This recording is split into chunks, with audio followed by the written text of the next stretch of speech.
Good evening. Thank you, everybody, for coming to tonight's Climate and Ecology Policy and Accountability Committee. To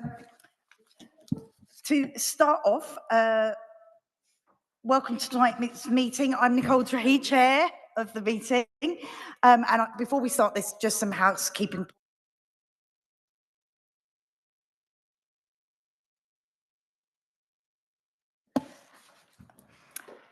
This meeting is being live streamed on YouTube. By taking part, you are consenting to be recorded. Please can officers introduce themselves before speaking for the first time? And would everyone please use the microphones? The person button on the right-hand side goes green for when you want to speak, and once you've finished, if you could turn that off, that would be great. There are tea, coffee and biscuits available in the staff kitchen next to reception, and the toilets are on my left-hand side. You will need a security badge to get into the kitchen, and other officers. We have, just shout if you need access to those areas. If the fire alarm sounds either continuously or intermittently, we will adjourn the meeting. Please leave the meeting in an orderly fashion by the staff fire exit, which is behind me to my right. Officers will direct you to the assembly point in Riverside Gardens. Thank you. Let's proceed to the agenda. Apologies for absence. We have apologies from Councillor Nimmo. Callum Nimmo, anyone else? That's it. Declarations of interest. Do members have any declarations of interest? No. The minutes, do members agree the minutes of the meeting held on 28th of January 2025? Agreed, thank you. Active travel in Hammersmith and Fulham. Thank you everybody for attending. We'll go straight on to the councillors, the council officers presentation. Now, the beginning is very much about what is happening currently in Hammersmith and Fulham to encourage people to use their cars less or not own a car and use an alternative way to travel. As we go to the end of the presentation, so we'll then open it up to a conversation about what more we could be doing. We've got the best brains in Hammersmith and Fulham here tonight to open the discussion at the end. So we really will welcome feedback at the end, questions, remarks, etc. For now, I'm going to hand over to Ben Kennedy, who will start off with the presentation. Thank you.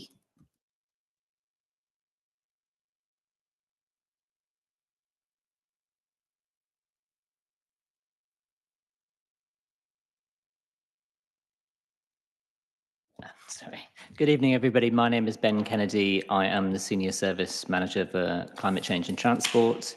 I'm relatively new to the borough, having started in February, but prior to this, I've worked at City of London, Hackney and Croydon boroughs in similar roles. So tonight I'm going to talk about the emerging transport strategy that we're developing for the borough and the sort of active travel projects and policy and strategy documents we've got in development. So there's quite a few slides, so I will go through them quite swiftly, but please do, you know, if there's something that I miss or you want to go back to, then do let me know. I will start with the transport strategy and then move on to sort of the more active travel focused elements. So we are currently developing the transport strategy. That's sort of, this is a spider map of really how it relates to all the other sort of documents, corporate documents and strategies in the borough. The transport strategy and delivery plan are in the red in the centre, but they're linked to the local plan and the industrial strategy, climate strategy.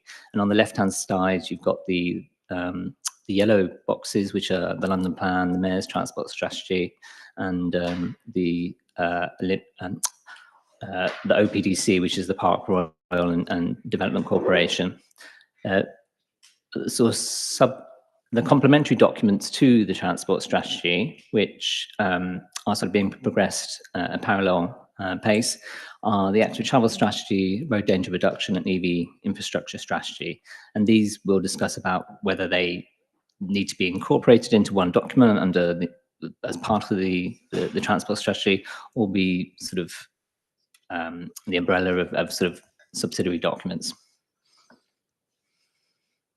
And what I just wanted to say there, that yeah, transport is interlinked to all of these other strategies and sort of some of the key corporate outcomes, because transport is a key enabler for the delivery of those outcomes for the other strategies.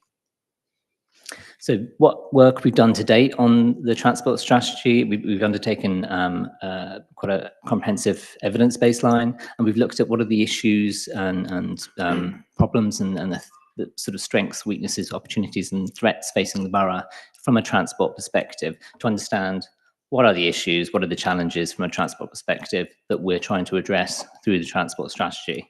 I won't go through all of them there, but just to pick up that some of the sort of key strengths are, we've got excellent east-west public transport connections. We've got a high participation in cycle training. We've got higher than inner London average cycle trips. Some of our weaknesses, we've got high volumes of through traffic, congestion. We don't have a continuous cycle network yet. And there's the sort of severance created by sort of busy roads and rail. Some of the opportunities that we've got in the borough are sort of a High Speed 2, Old Oak Common development, some of the TfL cycleway proposals, and the reopening of Hammersmith Bridge. Now, I should emphasize that we're still at the very early-ish stages of the development of the transport strategy. This isn't a fait accompli, and I probably should have caveated that with the slides that I sent round, that these are very much a draft vision and draft objectives, and they are evolving, and we still have to undertake engagement with a number of stakeholders. We've got a number of stakeholder workshops planned, and at those workshops we will develop these objectives and vision. But ultimately, it's the transport strategy will set out what our vision and objectives for transport in the borough will be. And the ultimate vision sort of reflects the sort of corporate strategy, which is Hammersmith is a great place to live, work and thrive. And the strategy will help deliver that vision by creating attractive streets and vibrant places that are accessible, inclusive, resilient and safe for all. But yes, this is the starting point, I should add, and it will evolve as we carry on through the process and we engage with other stakeholders. We talked about we've looked at the evidence base and identified a number of key transport issues. So at the moment, we're sort of going through those and looking and trying to identify how we address those through interventions. We're looking at best practice from other boroughs and around in London and around the country, and speaking to sort of suppliers and sort of our sort of stakeholders as well about what they like and when they like it. So some of the key transport issues that we have identified are sort of, there's still too many vulnerable road users being killed and seriously injured on our street. There's poor health amongst our residents with sedentary lifestyles. The borough is very vulnerable to climate change, and surface access to Old Oak Common and that Park Royal area and the High Speed 2 station. We've still got a lot of issues with that need resolving, and particularly access by active travel. Some of the emerging themes and priority areas, again, these are what the document will be framed around and how the interventions and priorities within the transport strategy will be framed.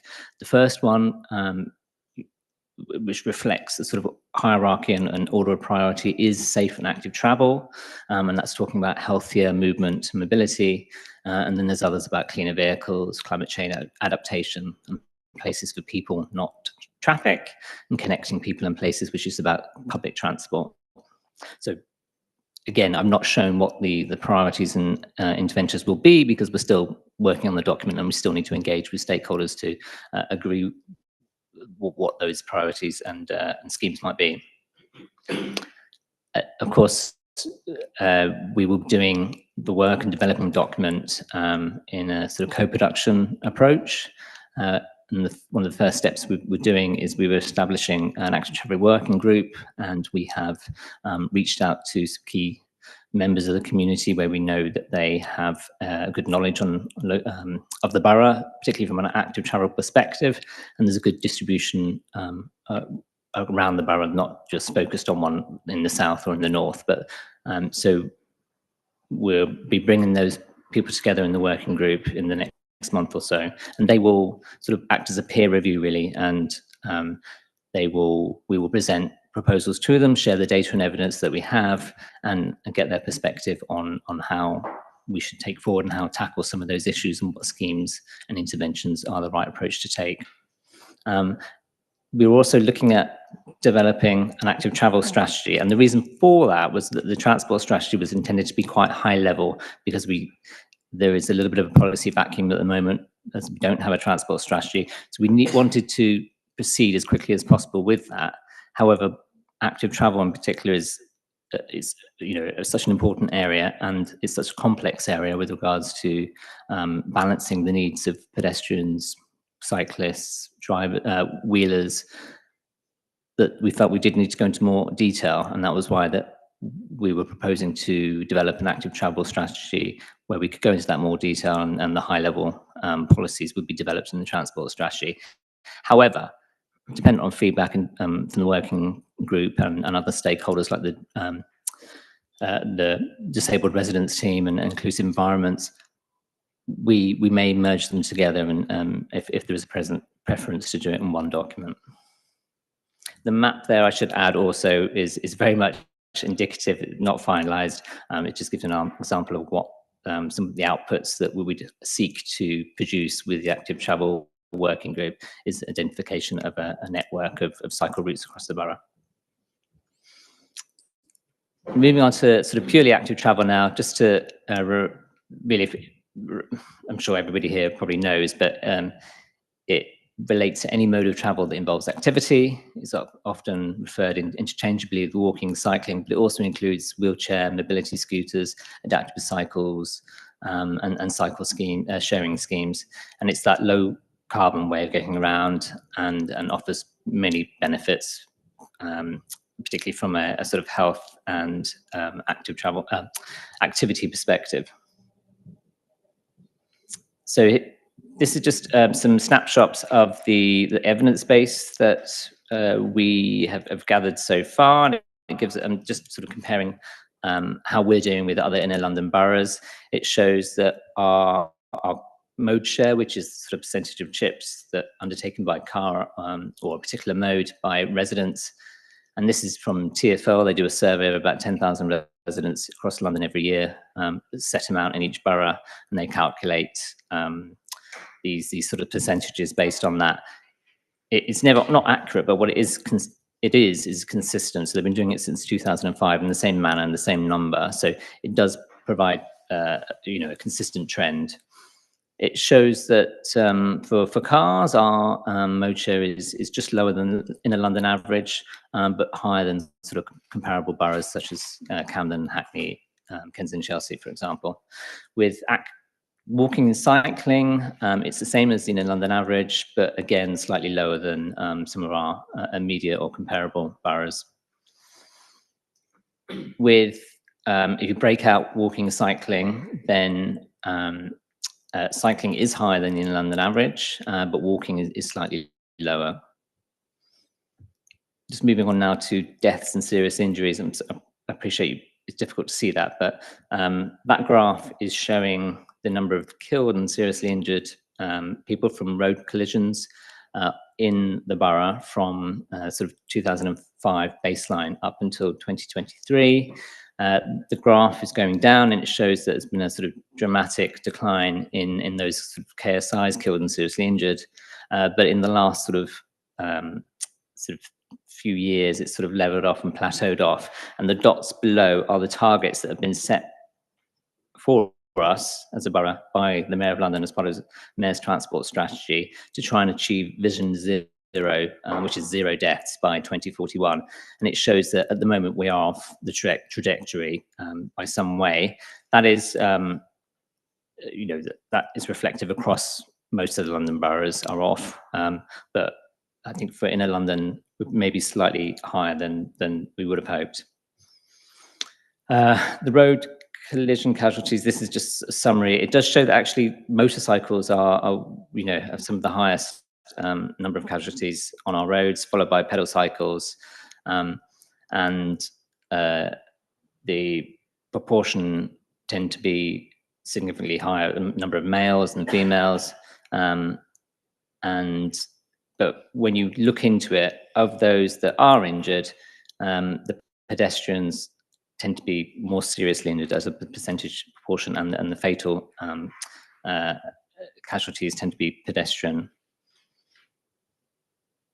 I'll move on. This sort of identifies the location of fatal collisions across the borough since 2019 on the sort of left-hand side, the dots. And it sort of shows you the sort of time of day that a lot of the collisions happen, on the day of the week. You'd be unsurprised to know that it's in the evening that there's a lot of the collisions happen. And that's quite often around sort of the winter, autumn period where you're going into sort of darkness.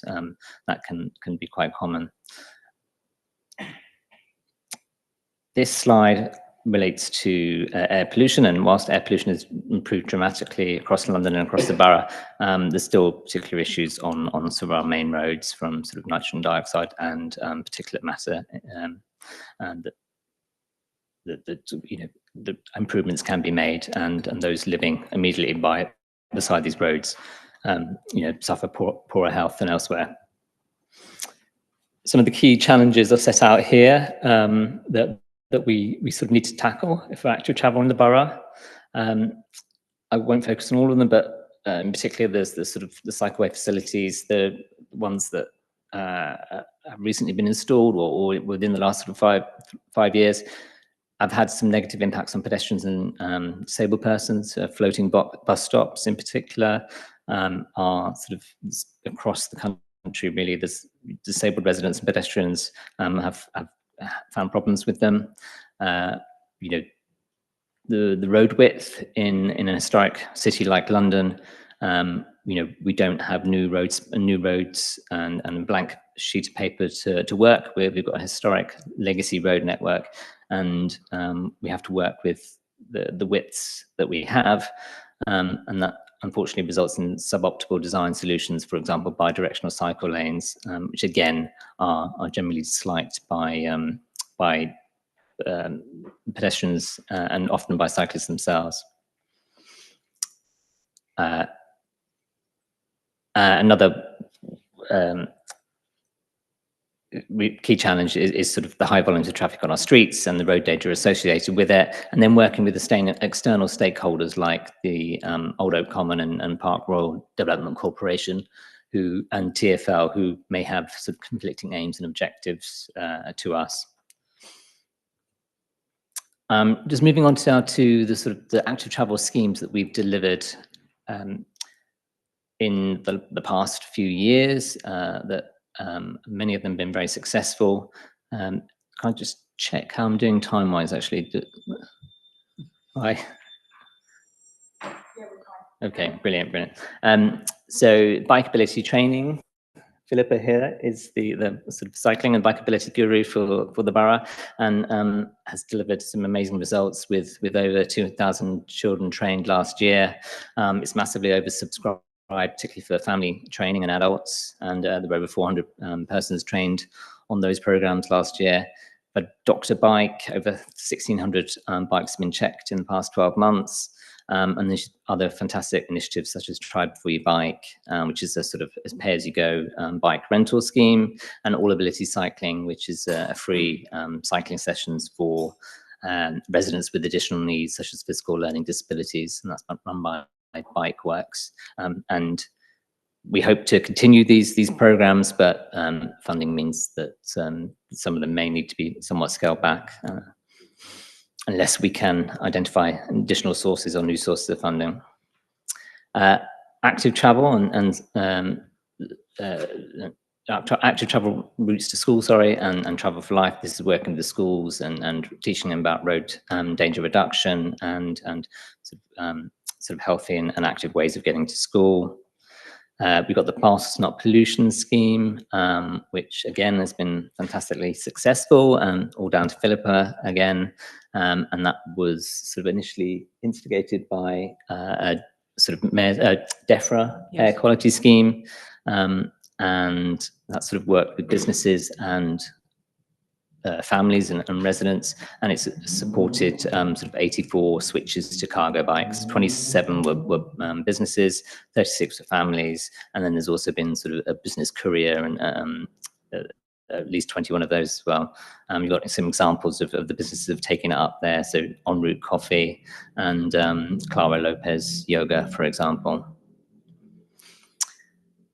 Community bike hire schemes. I believe we've got our bike talking later, so I won't focus on that too much, but it's been a great success. The cycle hanger residential parking program, we have now installed 168 hangars, and we're aiming to install 500 by 2027, so that'll be 3,000 new cycle parking spaces. And the map shows where they've gone in to date. Massive demand for that, and I think we're seeking new sources of funding because we just can't keep up with the demand and the waiting list, because it's such a popular scheme. The Hammersmith Cycle Parking Hub, again, the Active Travel team have done some great work here. It's been in how long? 3 years now, but sort of holds 82 bicycles and 3 dedicated e-cargo bays in Hammersmith Broadway, and it's got its own CCTV system, and it's monitored at all times. And now we also have a last mile delivery consolidation hub opening at Cooma Place. Sorry, I got that wrong. And that's in the summer, and a tenant has been found, and yeah, we're hoping that they will also host our bike and the e-cargo bike hire scheme. Hammersmith Bridge, I think everybody's aware that that's opened and is now London's only active travel bridge. And that's been a sort of great success, and has enabled that sort of smooth connection between Richmond and Hammersmith and City. Hammersmith and Fulham, sorry. We've got a number of cycleway schemes underway. We've got South Fulham cycleways. We're working with TfL to deliver sort of quieter cycle routes and sort of overcome some of the barriers on these routes between sort of local destinations such as schools and tube stations, particularly sort of overcoming some of the nastier junctions on busy roads like Wandsworth Bridge Road. TfL has got their C34 Wood Lane scheme, which we're working with them on now, and construction has started. Yeah, we're working with them to get additional benefits such as sort of greening and pedestrian improvements. There is another scheme through Holland Park Roundabout. We're working with TfL and we're sort of going through their designs and looking at the impacts generated from it, and ensuring that we've got insurances from them that the impacts on the local community will be mitigated and as sort of minimal as possible. And then other emerging cycleway schemes. So we're looking at how we can improve cyclist behaviour around floating bus stops, put up additional signage and sort of measures on the ground to slow them down, looking at King Street and improvements to the bi-directional cycle lane, and then further longer term schemes such as sort of Shepherd's Bush Green, Scrubs Lane and Hammersmith Road. Again, all the focus has been up on cycling to date, but in these slides at least anyway, but we're also doing a lot to encourage walking. We're doing sort of street greening and healthy street schemes with build outs and suds, better lighting. We're working to improve sort of cyclist behaviour on the riverfront and reduce some of the conflict with pedestrians, putting in new zebra crossings, particularly in proximity to schools and key destinations like local shops. We have the Beat the Street programme, which is encouraging people to sort of gamification and prize giving to get out and become more active and walking. We've got School Streets Plus, which are sort of temporary road closures at the beginning and the end of the day, and sort of promoting active travel and encouraging people to walk and cycle to school. We've got 4 school streets implemented, and consultation currently on a 5th.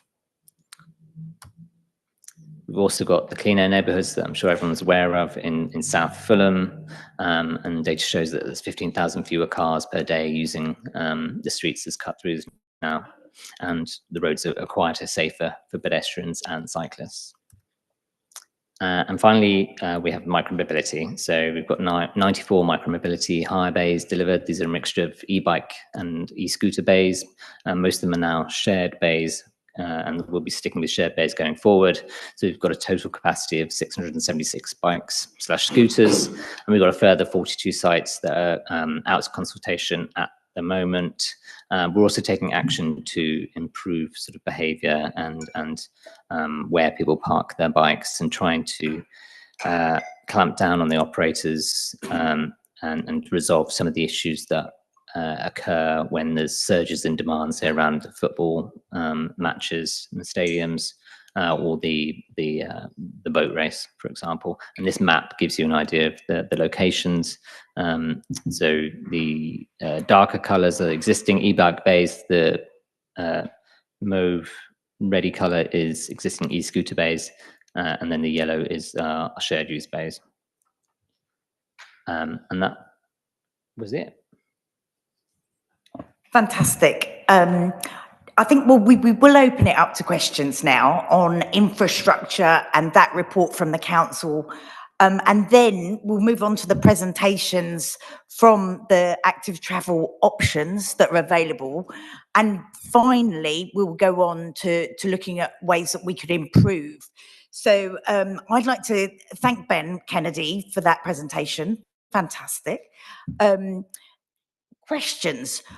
My initial thought about the presentation is really about deaths on our roads and those numbers, and asking the question why and what we can do to improve pedestrian safety, and why we've got such bad, well, not such bad statistics, but still the safety of pedestrians has kind of plateaued, because we know that COVID and reducing speed on our roads made pedestrians safer. But can you speak to safety of pedestrians in any way? Thank you. So I don't have any answers at the moment, but what I can say is that we are, in parallel to transport strategy, is doing a sort of road danger reduction plan. So we're going to a deep dive to the sort of accident statistics, and trying to understand what is happening, where, and who's it happening to, and why. And there's sort of 4 W's, to sort of, so we can focus and target our interventions and target the limited money we have to try and tackle some of those issues. I think, with the very dominant flows of traffic through the borough, through our town centres, they're all sort of key nodes where you get a big mix of sort of pedestrians, cyclists coming out of tube stations, Hammersmith Broadway, and then you have busy gyratories. All of that mix, unfortunately, is very, very difficult to avoid collisions. Certainly can do better, we will certainly come up with some answers. So maybe you can invite us back in a year's time or 6 months' time, hopefully, and have some more answers on that. Yeah, thanks for that. I think possibly having conversations like this in the first place, and rebalancing our roads in every way that we're going to talk about today, is that rebalancing of the priority might make our roads safer anyway. I'm going to hand over, ask if any of my Councillor James. Yes, thank you very much. I also wanted to ask about fatalities, because obviously that's very serious, and as I understand it, the number is, as obviously any fatality is terrible, but it is a sort of fairly sort of small enough number to understand a bit more of the details. So when you say you're doing a deep dive and come back later, can you not give us a little bit more information about what the main causes of death are and to whom, just so that we understand briefly what that is? So a lot of the pedestrian deaths are older persons. So there's clearly and a lot of them tend to be in the vicinity of crossings, and it's whether they're not crossing the right place, they're not looking, or they're just slower getting across the road. But there's various different factors, and I wouldn't want to go any further than that, because at the moment that's about the depth of where we've gone. But a lot of the largest proportion tend to be older pedestrians. So will you be focusing more That would be on certainly one safety area, for older yeah. residents? And also sort going of forward? Targeted sort of awareness campaigns as well. Yes, and in terms of the causes of those, are those mainly collisions by cars or bikes, or So, mixture? yeah, mainly sort of cars and sort of larger vehicles like buses, for example.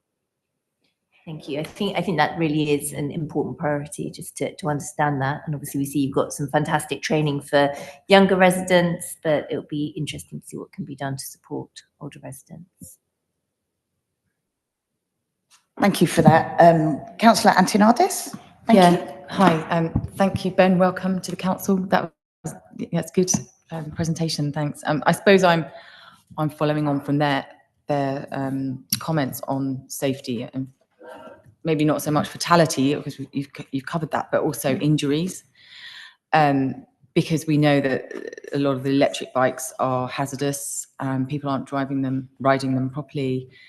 I mean, do we have any numbers on those kind of stats on those injuries from them? And I know I've spoken with you, John, a little bit about this, haven't I, on trying to deregulate for us to be able to police the cycle lanes, to monitor, to be able to stop it. But yeah, I know the hospitals are filling up a bit more in A&E with Lyme bike injuries. So what's your thoughts on I that? think one of the problems with e-bikes is the way they're classified as collisions, or e-scooters. They tend to be classified as other vehicles, so it's slightly harder to obtain the detail. But clearly from and so as part of the deep dive, we'll look into that and find that information. Clearly the sort of anecdotal evidence, that the complaints, the feedback is, yeah, there are accidents happening, and there are sort of collisions. We have secured some funding from TfL to undertake a sort of behaviour change campaign and raise awareness of some of that. I know our community safety and law enforcement team have been undertaking some work, sort of enforcement with the Lyme bikes, and we're working with the operators to raise awareness, and they are running their own campaigns now, safety campaigns, but clearly more needs to be done, and we're certainly working with sort of TfL and London councils to resolve some of those issues. And I think there's sort of there's a crampness, there's a lot of, like you say, there's a lot of density of different transports colliding and coming together, and we can see the faults on the cycle lane here, and people coming out of schools, and so I think it's quite a lot to kind of fathom out and separate, really, isn't it? And how you it's going to be a big task. It's a big absolutely. task. Yeah. But are we taking precedence from other councils, other areas? Are you looking at those? Yeah, so as part of the sort of evidence base and then the sort of information gathering exercise, we sort of benchmarking, which you saw on the slides, but also looking at sort of best practice, what we've done best practice here in the borough, what schemes we've undertaken, some of the work Philip has been doing with secondary schools and training there. But certainly, yes, we sort of attend a lot of the London Council's joint committees and meetings and share information. Okay, thank you. Thank you. And further to that, you mentioned the floating bus stops and the cycle lanes. Have we actually had an increase in accidents because of those, or is it more anecdotally that people don't like them and they're uncomfortable with them, or is it factually correct that they are proving to be complicated for people to negotiate, navigate, and therefore they are actually causing injuries?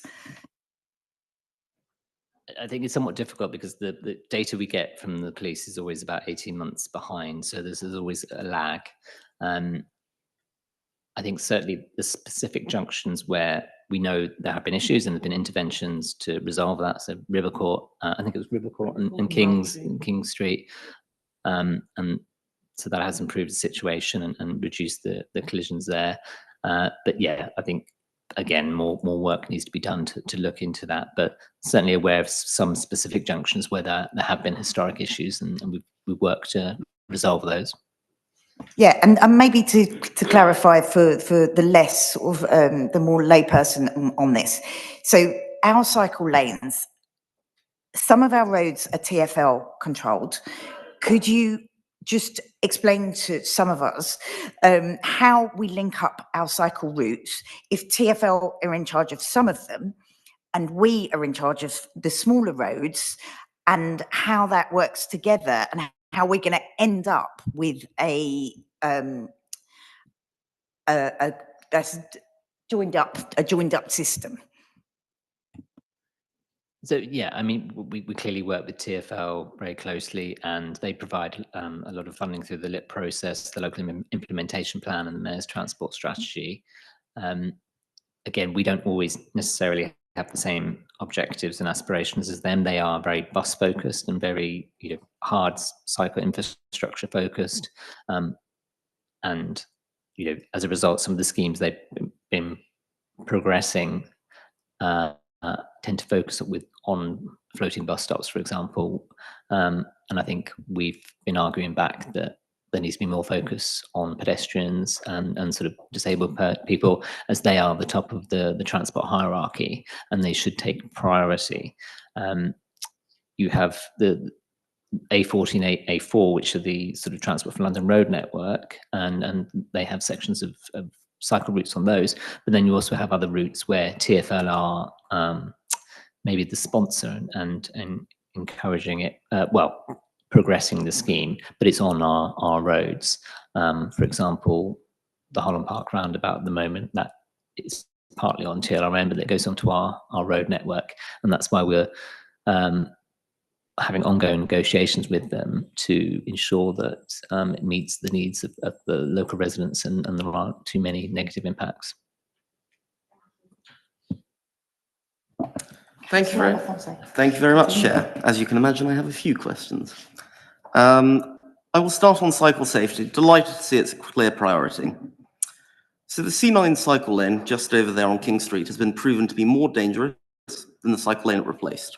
The parklets that have been put on Wandsworth Bridge Road, in the words of your own safety auditor, are a danger to cyclists. Why do you insist on installing these dangerous schemes?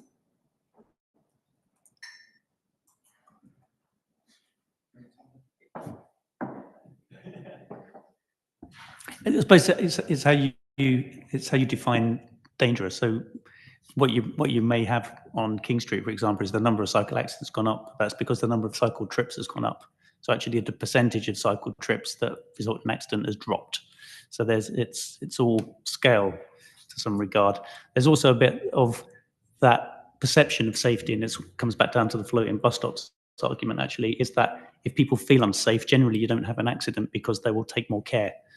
And where people feel safer, they take less care and they're more likely to have an accident. So we know this statistically. If you put a zebra crossing in where you haven't got one and you've had no accidents, you're likely to get an accident.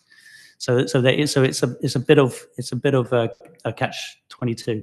When we do safety audits, we have a look at the design that's going in, but you do actually have to compare it about what was already existing there and whether what you're putting in, whilst there may be concerns from a safety audit perspective, if it's still safer than what was there prior to it, we would still put it in.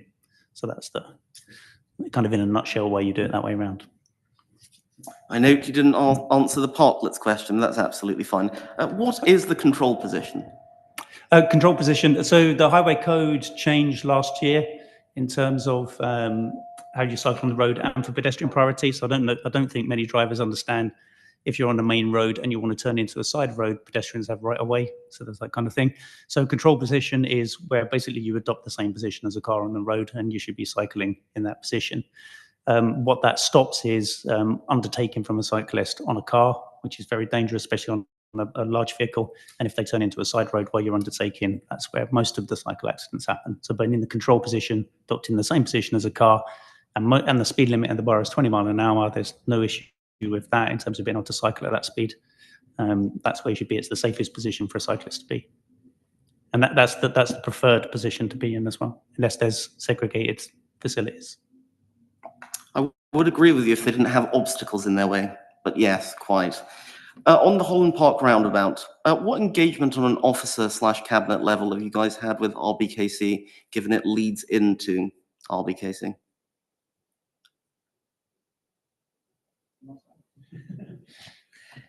So it's a TfL-led scheme, and they are the sponsors and the funders of it. So they have been undertaking the consultation and engagement work, and we would expect them to engage directly with Kensington and Chelsea.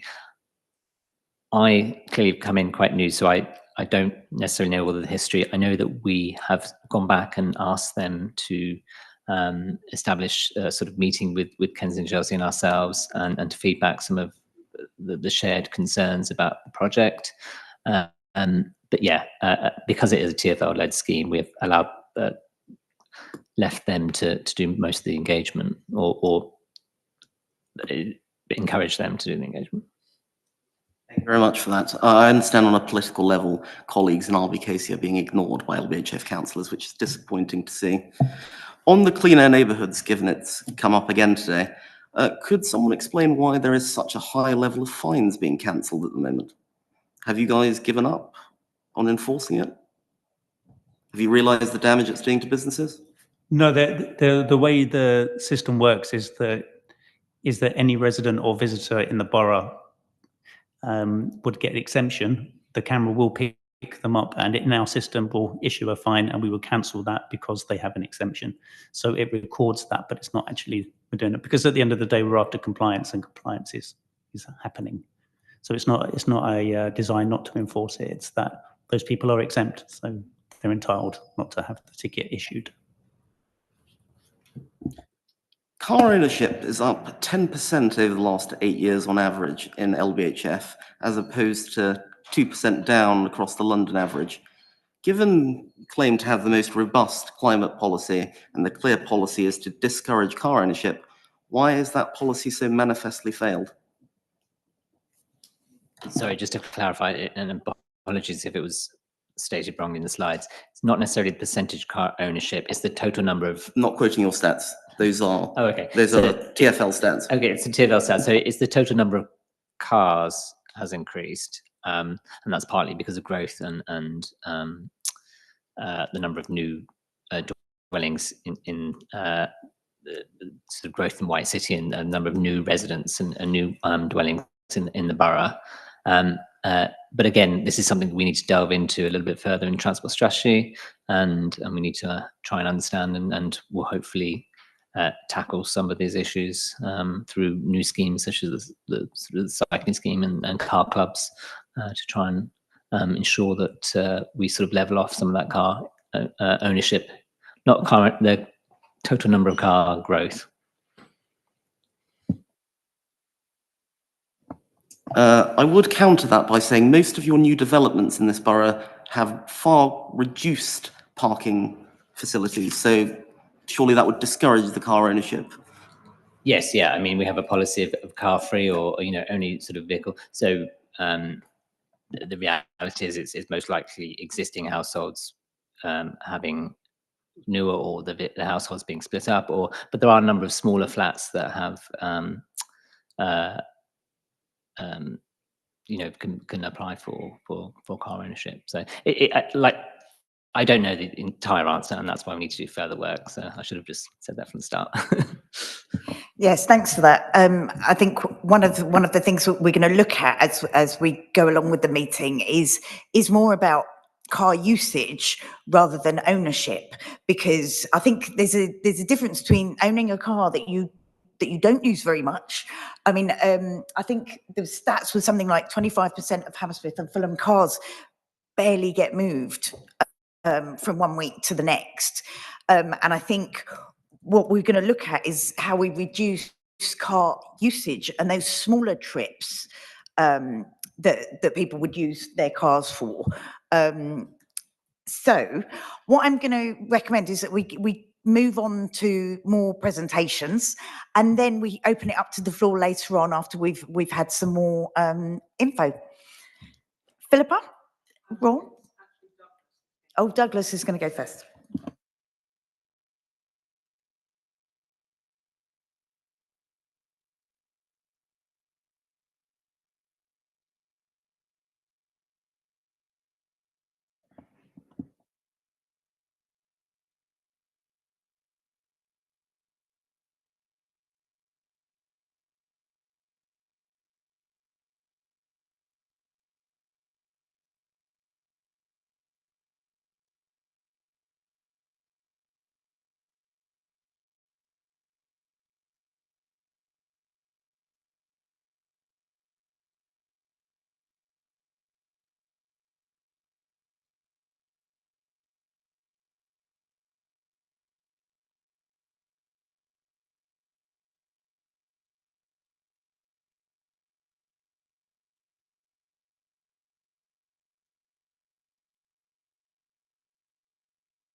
Hello, everyone. I guess I shall open the panel on mobility services.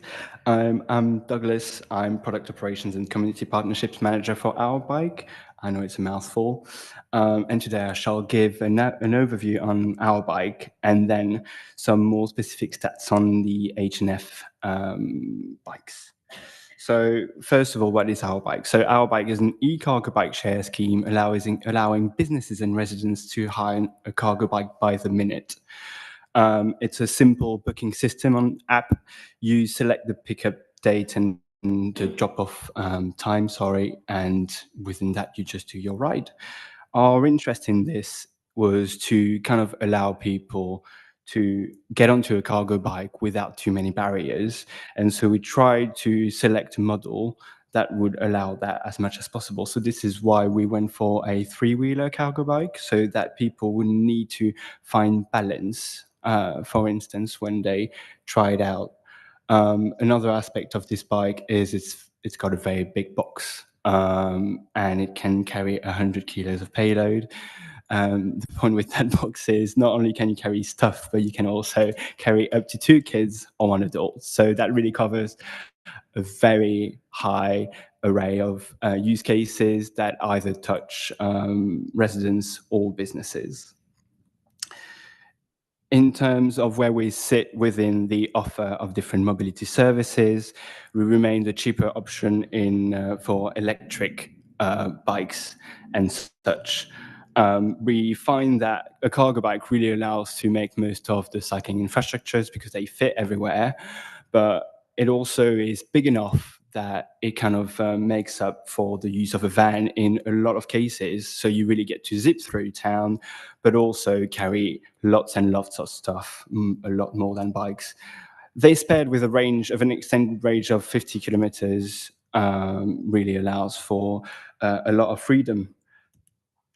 Now, some numbers. Our favorite one, obviously the first one, 64% of our users would use their car if they didn't have our bike. We've totaled 28,000 kilometers ridden since the scheme was launched. And my personal favorite, the demographic, our biggest audience is aged 35 to 44 compared to more standard micromobility schemes who cater mostly to 25-34. The modal shift isn't as great with 25-34, just because in most cases you get people off other sustainable modes of transport like walking and public transport and all that to bikes, which is a good thing, but not as great as getting people off cars. And in this case, it's one of the demographics that is most likely to have access to a car. And the last one, 49% of our members had never ridden a cargo bike. In terms of our users, the three main ones are shopping, leisure, and school run. Now, we really like school run because that means that it's 2 trips per day, drop off and pick up, which means doubles the amount of emissions saved. In terms of other uses, we have quite a lot of ad hoc, a bit of a hard one to say. And that includes, for instance, carrying pets. We have a lot of dog trainers, a lot in gardening. We have quite a few landscapers who use the bikes, and moving homes. So where to find our bike? So if you're keen to use an Our Bike, you can just download the Our Bike app, sign up. You've got to be 18 or over, have your account approved, and then just book the bike. So like I said earlier, you can just select a pickup time and a drop-off time, and within that, you do whatever you want, but you have to bring it back to the station. It's a back-to-base model, not a free-floating one. It's very important to note. You can do everything through the app. You can unlock it. You can learn how to ride it, and so on and so forth. We have just reached 50 bikes available across London, across 14 London boroughs, actually, and 1 in Saffron Walden. Of these boroughs, the leaders are Richmond and Lambeth with 10 bikes each, which we're very happy about. This is a spread of the bikes. As you can see, it's a pretty organic one, except for the east which we are working on at the moment. But it's very interesting to see how, depending on the bike and the location, the pattern of usage is very, very different. So how Our Bike works, this is our gem, this is our core.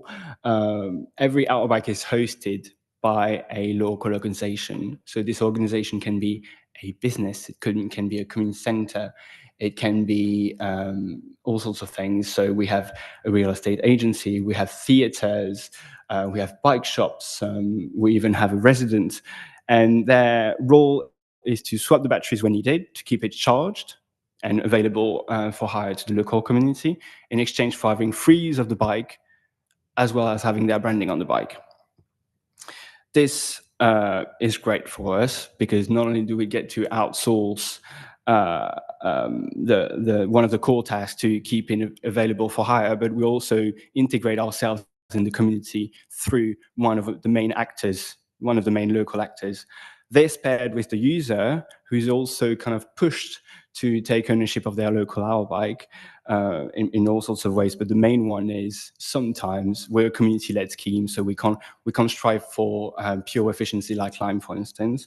So in this case, if a user comes to a bike that's dead on battery, they can come to the host and have the battery swapped before they leave.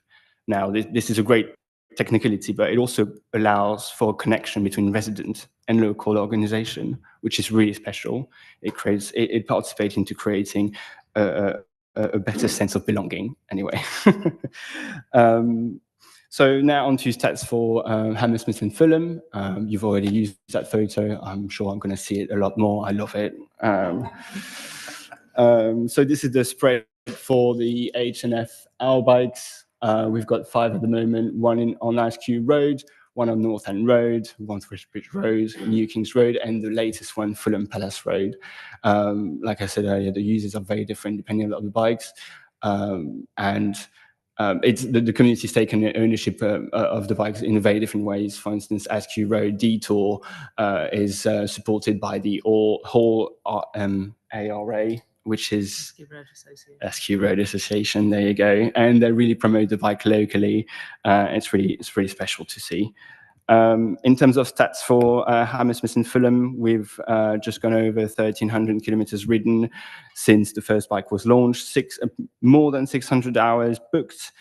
46% of our users are women in this borough, and the last one, 44% of users report storage to be the main barriers against using a cargo bike.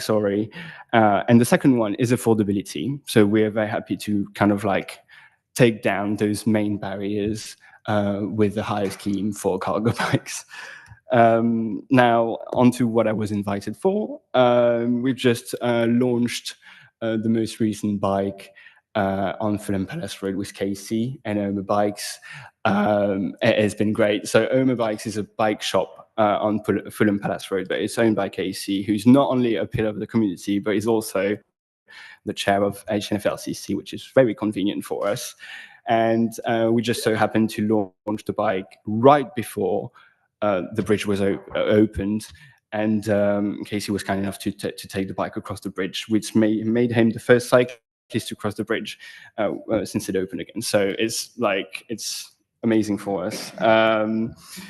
He also takes it on Sunday rides for the LCC, which is a dream, obviously. And it turns out his shop is right outside a whole mobility hub. So Santander bikes, Lime bikes, Forest bikes, and us now. So if you need any sort of high mobility option, you just know where to go. Last but not least, I just wanted to share a few stories of people of how they've used the bikes. We've got Cathy, who volunteers at the community greenhouse in Brockwell Park.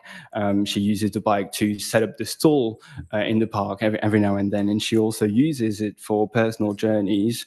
And I must say, it makes up for a great cab. I take my friends around on it, and it's really amazing. We also have Koala on Welton Road. Sorry, I'm talking about roads, but it's Lambeth. Koala is one of our most successful bikes, and stories like this happen, which is always amazing. A family hired the bike to help their neighbor carry old stuff to the recycling center. So yeah, it's special. This one is more relevant to you. It's Lee, who uses Plenty Our Bike, which is on Wandsworth Bridge Road. They use the bike all the time, and they like to mention that they use the phone holder to play nursery rhymes to their nephew. So yeah. And then the last one is more host oriented. He's one of our first hosts, Koala, like I said earlier. He agreed to host one of the bikes to actually try it out for himself and see how he can carry supplies from one of his locations to the other. And that convinced him to actually get a cargo bike for himself. But he decided to carry on hosting because he's just so happy to provide the service locally. So that's it for me. Thank you very much. Fantastic. Thanks very much for that presentation, Douglas. Wonderful. The only question I've got straight off the bat is how we get more e-cargo bikes, more our bikes. I see that the north of the borough is a bit of a no our bike land at the moment. I mean, maybe Casey from Oma Bikes could talk to us about how easy it is to host, and maybe Douglas, you could tell us how you get somebody in the north of the borough interested in hosting.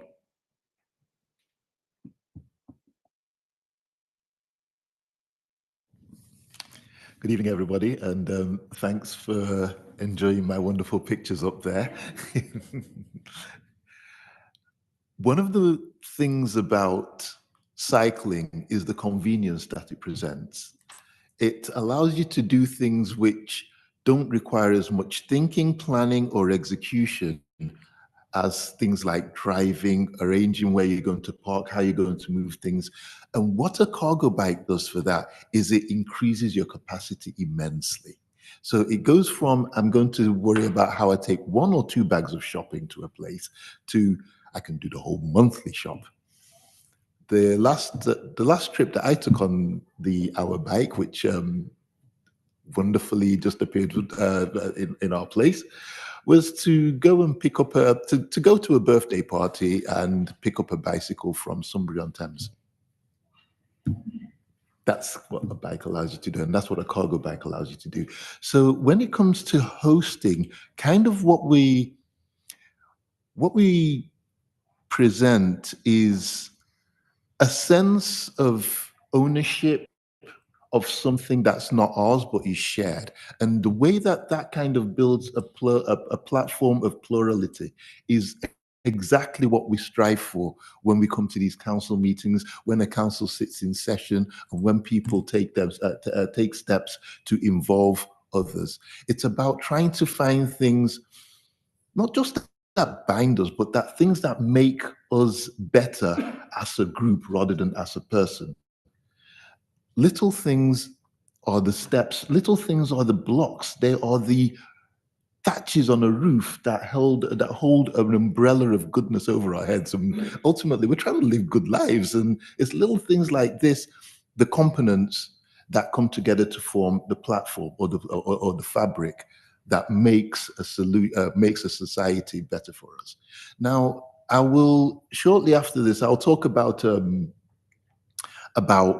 how and why we need these things and how we integrate across the different platforms. But at this time, I'm just going to say that having the ability to take a cargo bike, which you might not have to spend a fairly substantial amount on, not have to worry so much about where you park it or the security thereof, but have the facility to use it as and when necessary. That is a game changer. And for somebody like me, hosting a thing like that, yeah, Tesco say every little helps. Thank you. And if we can go back to Douglas and ask how you find the hosts and how we get more our bikes. Yes. So I'll just say we have a very big community of users and keen hosts. We keep a list, we keep tabs of people who've applied to be hosts. They all say, whether it's residents and businesses, we allow residents to also apply to be a host. Their intention is really to provide this service to the community. Some of them say they have a space for it, they have the time for it, and so on and so forth. Now, if there's none in north of the borough, it's not because no one wants to do it or there's no interest in cargo bikes. It's just because that's not been the location of focus from the borough. So, we're ready to introduce more bikes north of the borough. Thank you. Do I have any other questions for the committee for our bikes at the moment? Should we move on then? Shall we have Zipcar next? James Taylor, thanks very much for coming along. I imagine everybody's quite aware of Zipcar, but I'll hand over to James to tell us more.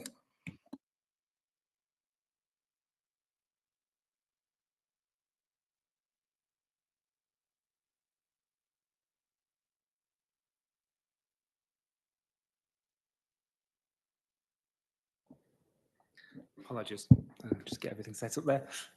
Good evening, all, and thanks again for inviting me to talk today and talk a bit about Zipcar. I'm James Taylor. I'm the General Manager of Zipcar here in the UK. I'll give a brief overview of Zipcar for those that aren't aware of us. Hopefully everyone is, but if not, I'll give just a brief overview and then talk a little bit more around kind of the impact of car sharing kind of sort of generally, but also in a bit around what we've seen from feedback directly from users and our members in Hammersmith and Fulham. So we're the UK's largest car club. We have over 600,000 members here in London, and we're the largest by both membership and fleet size. We operate in pretty much every borough here in London, I think, apart from 2 for round trip, and for flex, we're in 15 boroughs currently. Here in Hammersmith and Fulham, we've got 22,500 members. So if you look at the kind of 25 to 70-year-old population in the borough, that's about 19% of the Hammersmith and Fulham population that are members. So really good to see that. Obviously, we want to get that and grow that further as well. We operate both our round trip and free. So round trip is our back to base, the kind of the car club bays. And then we also have our flex, which is our free floating service as well. We operate both of those in the borough. We've got 45 on-street round trip bays, and the map on the screen shows you where those are located. What's really pleasing is that about 40% of those are what we'd call high-performing bays. So we get high usage there, high volume members using those vehicles. And so that to me indicates there are opportunities for more bays in those locations as well. So, it's even with the high number of members and high usage, there's opportunities for growth. And then for flex, so about 30 to 40 vehicles in the borough on average at any given time. So overall, kind of 85 vehicles kind of within the borough.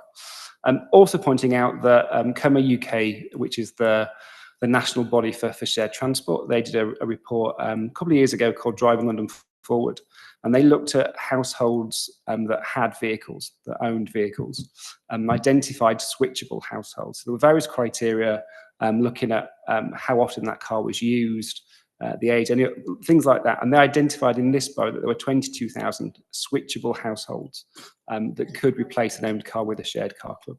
And that's not a direct kind of I use it this much and I switch to use it, exactly the same. It's about changing that usage pattern. So having access to a shared car for those trips where you need a car, but then other modes of transport for the other trips are more appropriate. So clearly there is demand and opportunity within the borough. I think it's how we kind of all work together across the various mobility options to really unlock that demand and kind of move people away from owned cars to access and all the various mobility options.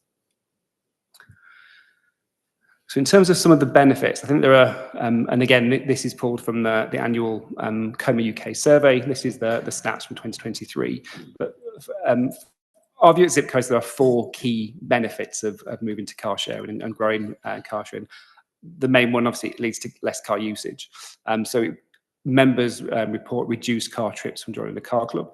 I think it's worth remembering as well that car club members are occasional users. So about 74% take a car club vehicle less than 5 times a year. So they're using the car club on those occasions when they need a car, using other modes of transport to meet their other transport needs during that period as well. They also report a reduction in miles driven. So on average, about 153 miles fewer miles driven each year in a car. So, as well as kind of fewer trips, it's kind of lowering the mileage as well. We also know that being a member of a car club encourages people to give up their private car. So it takes, on average, between 14 to 32 private cars are replaced for every car club fleet in London. And across London, that equates to about 134 hectares of public space freed up. So just think about some of the things we talked about before around kind of public realm, what we could do with that space. If we can take those private cars away, we've got then more space to play with and make those kind of livable streets a much better place. What's key, I guess, in the context of today's discussion is really about this change in travel behaviour. And by breaking that link with a private car and that owned car, you change travel behaviour. And part of that is because the cost of the trip is much more visible. So if you own a car, you've sunk your cost into that vehicle. You probably put £20 of petrol in it a couple of weeks ago. Trips seem to be free. It's outside your house. You default to using the car on every occasion.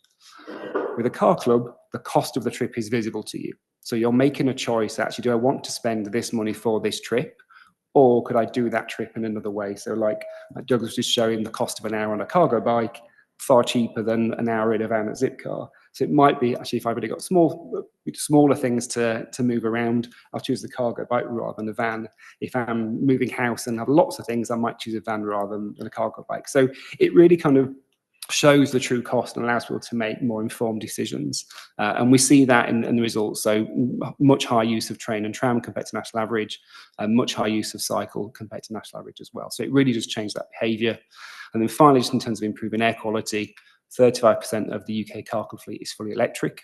And so again, we have a huge role to play in making EVs accessible and affordable for all. For many people, owning an EV is too expensive, and actually probably want to encourage that either.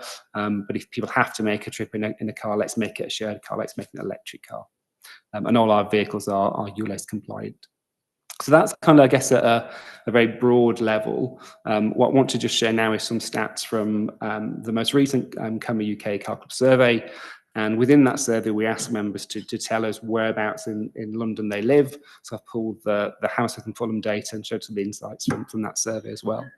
So these are Zipcar members that have responded to that survey that live in this borough. And what that shows is that Zipcar and car sharing has proven to reduce car ownership and save members money.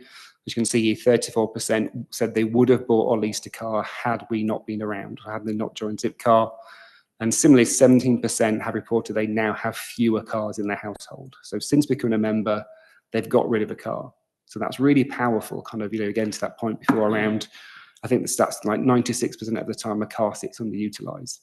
So again, if people are selling cars, they're freeing that space, it allows us to do more with that space. And then also, probably not quite as often realised, is that members save money. And again, you can see 32% join because they wanted to save money. And we've calculated just under £3,000 is an expected annual saving by switching to car club use versus car ownership. And then some other things that they told us, that the trip couldn't have happened without a car. So again, if you think about the economic disparity and kind of within London, and for some people, car is the only means they have. And if they don't have access, they can't afford a car, they don't have access to car clubs, that means that trip can't happen. So having availability as it comes means they can do that. 35% wouldn't have taken the trip without a car. 49% join because they want to avoid the hassle of ownership. So again, we're making that kind of convenience, making it easier. I think one of the really interesting ones for me on this one is the 64% found out about Zipcar by seeing our vehicles on the street. And that's consistent across all our surveys that we do, that members see the car, they see our logo, it starts to ask the question of, what is that? I'm interested, I'll look into it more, which kind of links into that, how can we grow that? How can we have more Zipcars to them? More people are seeing it and more people are joining. And then finally, just we may probably come on to this later, but kind of some things of what can we do to grow car club use in Hammersmith and Fulham. Just some examples here. Looking at the council, is the council leading by example? Do we have any grey fleet that could be switched and used for shared vehicles? That's the perfect model for us as a car club operator, with councils using vehicles during the week, Wednesday to Friday, and then those vehicles become available for residents at the weekend when there's generally more usage for less use of those vehicles. We've done some work with other boroughs where we kind of work with them to promote car clubs. So in a number of boroughs, they do a resident parking permit scrappage scheme. So if somebody's had a parking permit and they hand that in and they don't renew it, they then get free membership and some free driving credit to try and encourage that switch to car club use. Various examples of that we've had. Again, increasing the provision, we talked about that already. Supporting EV growth, using things like the Levi Fund, which now allows for dedicated bays for car clubs. That wasn't before, but that's now included. And then finally, working with local businesses. How can we tap into kind of the networks to kind of provide broader access and different use for car sharing? That's everything. Thank you. Fantastic. Thank you for that presentation. That really spelt out that the car club sharing cars really does reduce car ownership, and the ideas at the end were great. I'm sure they will feed in to the conversation. Has anyone got any questions now for Zipcar? Just a quick one, yeah. Councillor. Sorry, Councillor Stanley-Ardis. Thank you. Yeah, I'm just thinking about businesses and what's the take up for businesses actually using these. Like I'm thinking of like builders, getting the white vans off the streets and how we can encourage those kind of. Yeah, no, really good questions, and I probably didn't mention it enough in my slides, but we serve about 13,000 businesses currently in London. That tends to be sole traders, startups that kind of in that early stage of their business can't afford or don't, business-wise, don't want to invest in a vehicle. And so we provide those, but we've also been with some businesses from the start and then grown with them as their business grows as well. So it's definitely something that's a key part of what we do. I think we're always keen to work with local authorities to identify businesses that are already working with the council where we can provide more support. So we have dedicated business membership, so cheaper rates for midweek use. We have special rates for charities as well. So lots of different ways we can work with businesses to provide access to shared vehicles. But specifically, how are you attracting sort of like small business owners or I know I'm going on about builders, but they do take up a lot of the roads, but they also need to be able to park outside properties and take their tools out, and so they need bigger vehicles. So Yeah. we do the maximum size we do is a kind of transporter, and it's kind of sort of a small van. Construction is one of our larger sectors that do well. We do a lot of promotion, so we'll do refer a business. If you're already an existing Zipcar for Business user and you refer another business, you get credit, they get credit. We do marketing, we go to events, we're trying to understand where those businesses are, and we'll try to get to those businesses and explain kind of what Zipcar is and how it can help them. So it is harder to attract businesses. It's, you know, it's not like consumers, which are on kind of social media and you know, Facebook and those kind of things where we do our marketing. So it is a longer play, but it's definitely kind of looking at those areas where we already have good presence and kind of tap into those networks and continue to promote and get more people signed up. Thank you. Councillor James. Yeah, thank you very much for your presentation. Very interesting. Do you have any clients that are local authorities or public authorities? Yes, yeah, we do. So we have some larger ones. So Croydon and Brent Council, we have a kind of large fleets with those, where, as I said before, they will have some that are completely dedicated 24/7, or some that are dedicated to them from Monday to Friday, and then they're released to the residents to use at the weekend. And that varies. So kind of some bigger fleets, some sort of smaller fleets, but we're always keen to work with any authority. I think it's kind of it's a great way of demonstrating kind of the commitment of the authority to promoting car sharing by using it themselves. And sorry, just I think you were sort of edging towards this, but have you done any impact evaluation, or have they done any impact evaluation of the environmental benefits of working with you? They do. So we share with them kind of CO2 savings. So looking at kind of if those trips have been done by grey fleet, which tends to be older, more polluting, as part of our kind of package of support for our businesses, certainly our larger businesses, we provide that report with them. So we can provide it from our side. I don't have the stats from when they've done their own analysis of how it's changed their own internal behaviours. Councillor Alfonso. Thank you very much, Chair. Thank you for your presentation, and thank you, Douglas, for your presentation as well. It's always good to see green free market initiatives to help the environment. It's just a minor curiosity. What is the spread like of memberships across Hammersmith and Fulham? Is it concentrated in a particular region, or is it nicely spread? If you don't know, don't worry, but it's a minor curiosity. I don't have the exact detail, but I think it's pretty well spread, but it will tend to be denser membership where we have vehicles. So I think there's clear an opportunity in the north of the borough. I think you saw from the map, we've kind of historically been, had locations in the south. We have some private locations in the north that we know do well, so kind of not on council land. We'd love to move those to council land and actually grow those opportunities there. So I think there's definitely opportunities in the north of the borough. It's much better for us as an operator to have that spread of membership across the borough. It's better for kind of balancing the vehicles out and all those kind of things. Thank you very much. We're going to move on now to Yogo City. Yogo, the newest green vehicle to be introduced to the borough. I'll hand over to Sam Bailey.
Sorry, before you go on, can I check your mic is on?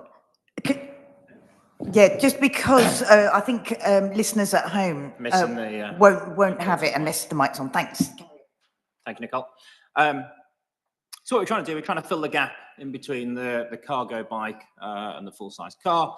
We're trying to create something that someone who'd be a car driver feels a lot more familiar getting into, feels a lot more secure getting into.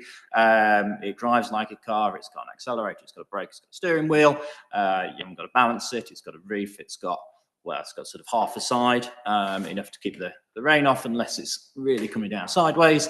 But what we're also trying to do is we're trying to create something where your sort of relationship with the street feels slightly different. So if you're in a car, you're in a box.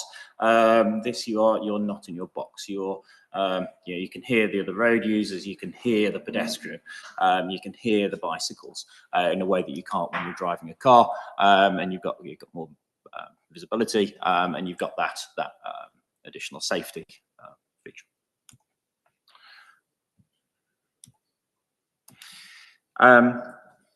So the vehicle, it's limited to top speed of 20 miles an hour. The Borough is almost exclusively 20 miles an hour. So it's a vehicle you move in the same speed as the regular traffic. You're not getting overtaken in the same way as you are with the bike, but also you're not holding up the cars. Like I said, it's 2 seats. It's got room in the back. There's sort of 2 luggage compartments. We've kind of sized it to fit roughly a family weekly shop or a couple of suitcases in the back of there.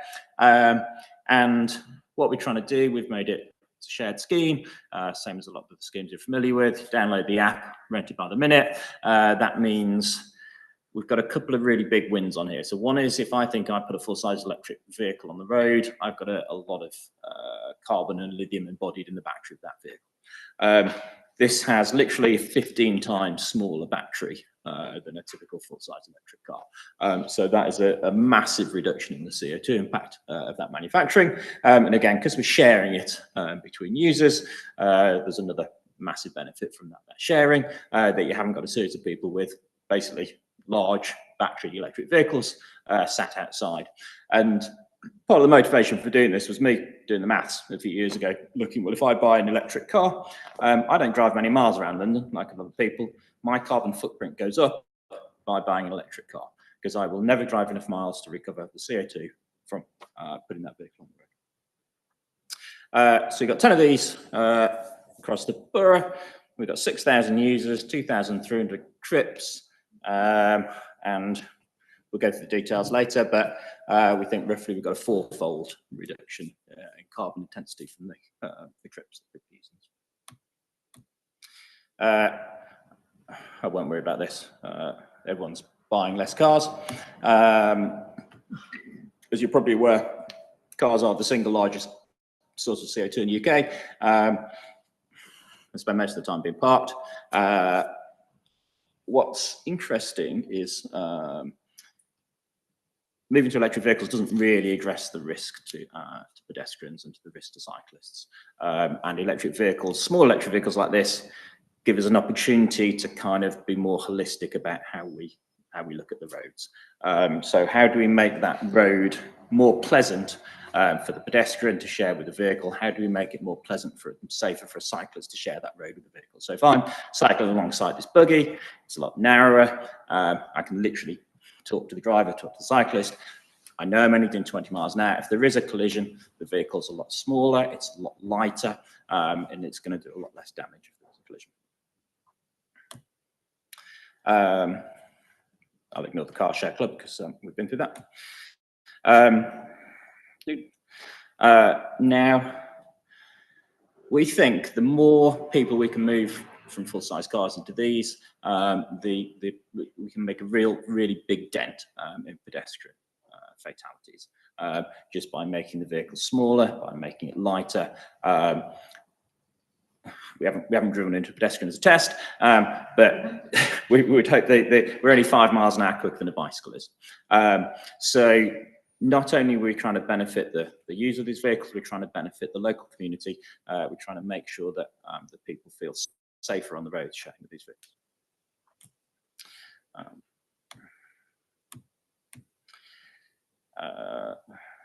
So a little bit stats about the thing. So What this gives you, we've got a range of about 35 miles off a 5 kilowatt-hour battery. They are solar recharging when the sun's out, so roughly we get about between 3 and 5 miles a day of solar recharging. That means that most car usage in London is 3 to 5 miles per day anyway. So at least in the summer, we can cover a typical person's car usage purely from solar recharging. What you can also do, because they're very short, you can park the vehicle end on, so you're not consuming the same amount of parking space as a full-size car. And if you put 4 of them end on, you occupy about the same space as a full-size vehicle does. So we're relieving the demands on parking space. And what's also interesting, we did quite a lot of modelling on this before we launched the vehicles, on how they might behave in traffic and how other vehicles interact with them at a low speed. And one of the things that came out of it is very interesting, we weren't expecting, is as we modelled how traffic flowed, the biggest thing that determines your journey time in a city is the length of the vehicles, the size of the vehicles. So the average speed of traffic is almost entirely a function of the size of the vehicles. And that's because when a light goes green, a certain number of vehicles go through, and if they're smaller, more vehicles go through. And that is the main thing that affects how long it takes you to get to work. Every time the light goes green, how many cars in front get through? So as we've seen congestion worsen in London, we believe one of the main reasons is because vehicles are getting bigger, fewer cars can fit down the road, and that's what slowed journeys down. So what we're hoping is by putting smaller vehicles on the road, actually we free up the traffic. One, we're getting more for the lights, but 2, what we're also doing is we're avoiding the problem where you get 2 SUVs that can't pass each other on a narrow road. With this, you just drive past, you don't cause a traffic jam. They're currently pound to unlock, 25p a minute, so they're cheaper than a line bike to ride. We've got 1 to 2 users. We've got luggage space in the back. We've got sufficient safety features. You want to drive down the motorway, but sufficient safety features to protect someone in an environment where everyone else is doing 20 miles an hour. App looks like a Lima.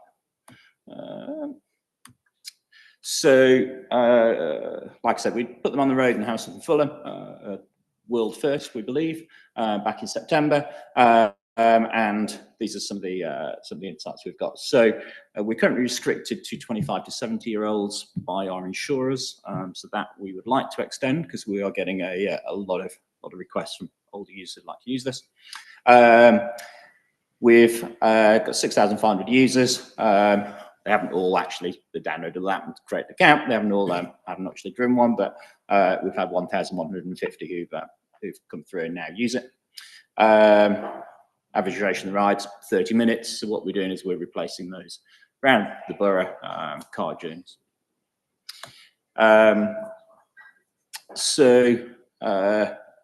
It's quite interesting. So we surveyed people. Not everyone fills it in, but when they've completed the ride, so what's the purpose of your journey? Surprisingly large number of them are leisure, so I think actually people quite like riding them. We generate a lot of publicity. People come around just for the novelty of having a go on it. But the purposes are kind of what you'd expect. So a lot of it's taking passengers backwards and forwards, a lot of school runs, a lot of sort of kids swimming lessons, a lot of shopping trips. What we get actually interesting, asking about trying to take vans off the road, something we didn't expect. We found quite a lot of users were builders, and it was weird. We hadn't anticipated this, and it was literally chatting to them afterwards. And it was, no, that this is great. I haven't got to bring a van into town. I take my van into town in case I need to go to Screwfix. So his van sits there outside site, driving in and out of town every day. He's not taking tools. He does tools that start the job. His van is there because twice a day he has to go to Screwfix because he's run out of something. So when the Yogos are there, they use the Yogos and he gets the tube. So that was fantastic insight. We get some other kind of interesting ones. We get guys using them for like sort of care workers use them when they're visiting their patients.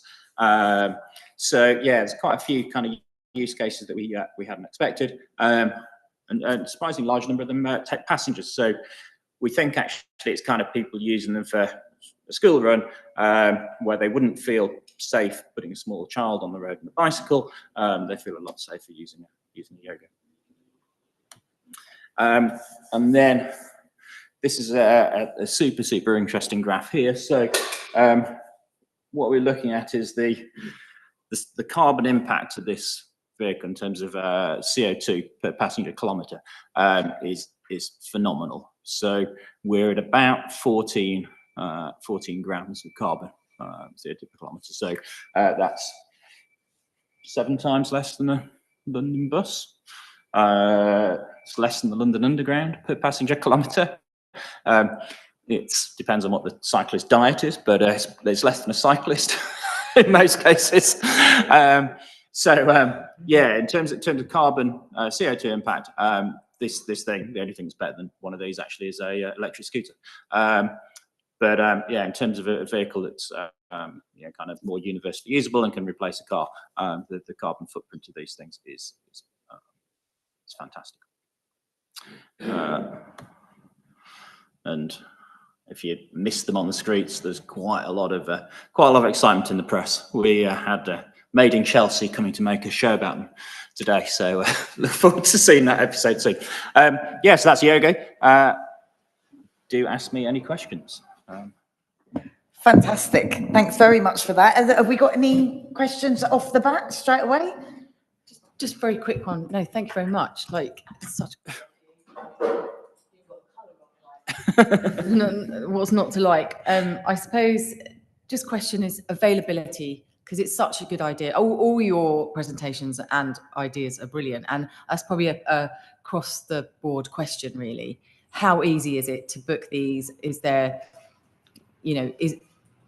how what's the demand and supply kind of? What's it look like? So yeah. The biggest limitation is the number of vehicles we've got. So at the moment we've only got 10. We are hoping to get between 70 and 80 around the borough in the next 6 to 9 months, and that's kind of the biggest limitation. And we need to achieve more density.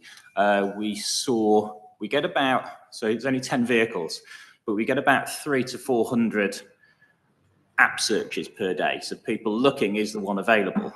And we, at the moment, we have enough vehicles to meet that demand. So what we'd really like to do is create a dense enough network that and we will focus on the borough first, because the borough's been super supportive. Those journeys are mostly local. Can we get enough density in there that there's one, within a street or two of every person in the borough? So when you're finished with one, yep, where do you leave it? Like, what have you got? A hub? Do you have to take it back to a hub, or like? Or so they have a home. It doesn't have to be a parking space, but they have to kind of be parked within 50 metres of their home location. So one of them lives at the end of the road. You take that, you do your journey. It's yours while you're doing your shopping or whatever it is, taking your kids to swimming. We charge you 5p a minute while it's parked outside, effectively reserving it for you, and then you drive it home again. If we've got more of them, we'd like to make them float, so you could do it like a line bike and leave it somewhere else. At the moment, we haven't got the density for that. But if we think back to kind of what we really want to do is replace car usage. Car journeys are always there and back. So no one abandons their car at the station. They get in the car, they do the journey, they come back. And car journeys in London are, we know they're short in, you see the stat before, they're short in mileage. They're short in duration. So if we look at the London Travel Demand Survey data, there is a small spike in the number of people that the journey is 9 hours, i.e. they drove to work, parked the car and drove back again. But the vast majority of them are less than 2 hours. So it's driving out, it's doing whatever that shop or that drop off or that yoga, whatever people are doing, and then driving back again. So we think actually we can sort of tackle that head on, and then that gives us a really, really massive carbon saving by shifting those journeys. Thanks very much. It's really good. Fantastic.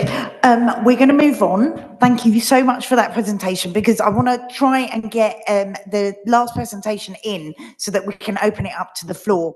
I think we are going to end up running over if everybody's okay with that, because because we've got so much content to get through. But Katie, if I can ask you to be sort of fairly concise with your presentation, that would be fantastic, because I want to get residents in to speak. Thanks. Thank you. I'm going to start by saying that what I'm going to try and do in this presentation is, given that we are in the age of avoidance of science, technology, and data, I'm going to try and avoid data as best as possible. Who is missing from the room? Can look around and tell me who's missing. Children? Absolutely. Absolutely. Now, children are missing from the room, and they are the people, they are the ones for whom, as the song goes, no one else was in the room when it happened. When they're not here, we forget them. Meanwhile, we have the greatest responsibility to look out for them, because it's their future that we're planning. So I want people to think, where would we be? What do our plans look like? And what should we be focusing on in the next 10 years? What do you want to achieve, and how do you want your place to look? What outcomes do you want, and how do we get there? It's understood now that private ownership of cars is falling, even though the statistics, the numbers for people buying them are going up at the moment. The younger people are not buying cars at the rate as the older people. And this is where, sitting together here, we have a raft of options that present us a platform or a possibility to change that dynamic. Now, what else do cars do? A car is not just the size of its own footprint. They also have something that I call the street print, which is the amount of space it occupies, the amount of space it requires, both to maneuver, to park, and to exist as a functional unit.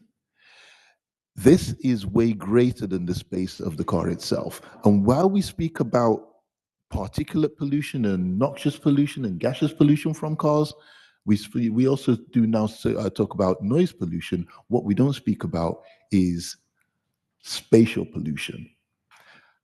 How is the best way we can look at this? Or what is one of the ways we can look at this? And that is by building forward a consciousness that does not require them, that looks at different options and finds them natural.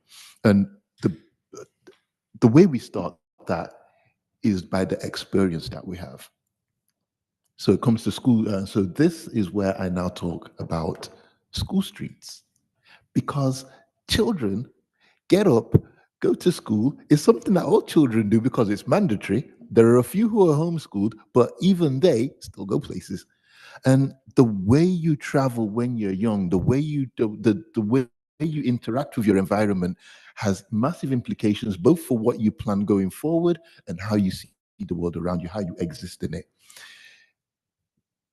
School streets are a small concession, an easy, low-hanging fruit, a simple step that we can employ with massive implications for where people go from there. It's the experience that children have of being included in the conversation. So even though they're not here in the room, they still get to participate in the space that we construct outside of it. And as a council, as people in industry, as people who have a stake in how we move things forward, we have a responsibility to not just think about what we do for ourselves or how things act for us right now, but how the decisions we take impact them. And when we look at their participation, something that's very important now becomes timing. First and foremost, school streets, for anybody who's not aware, that's where you shut the street, reduce access of vehicles to the streets where children go to school.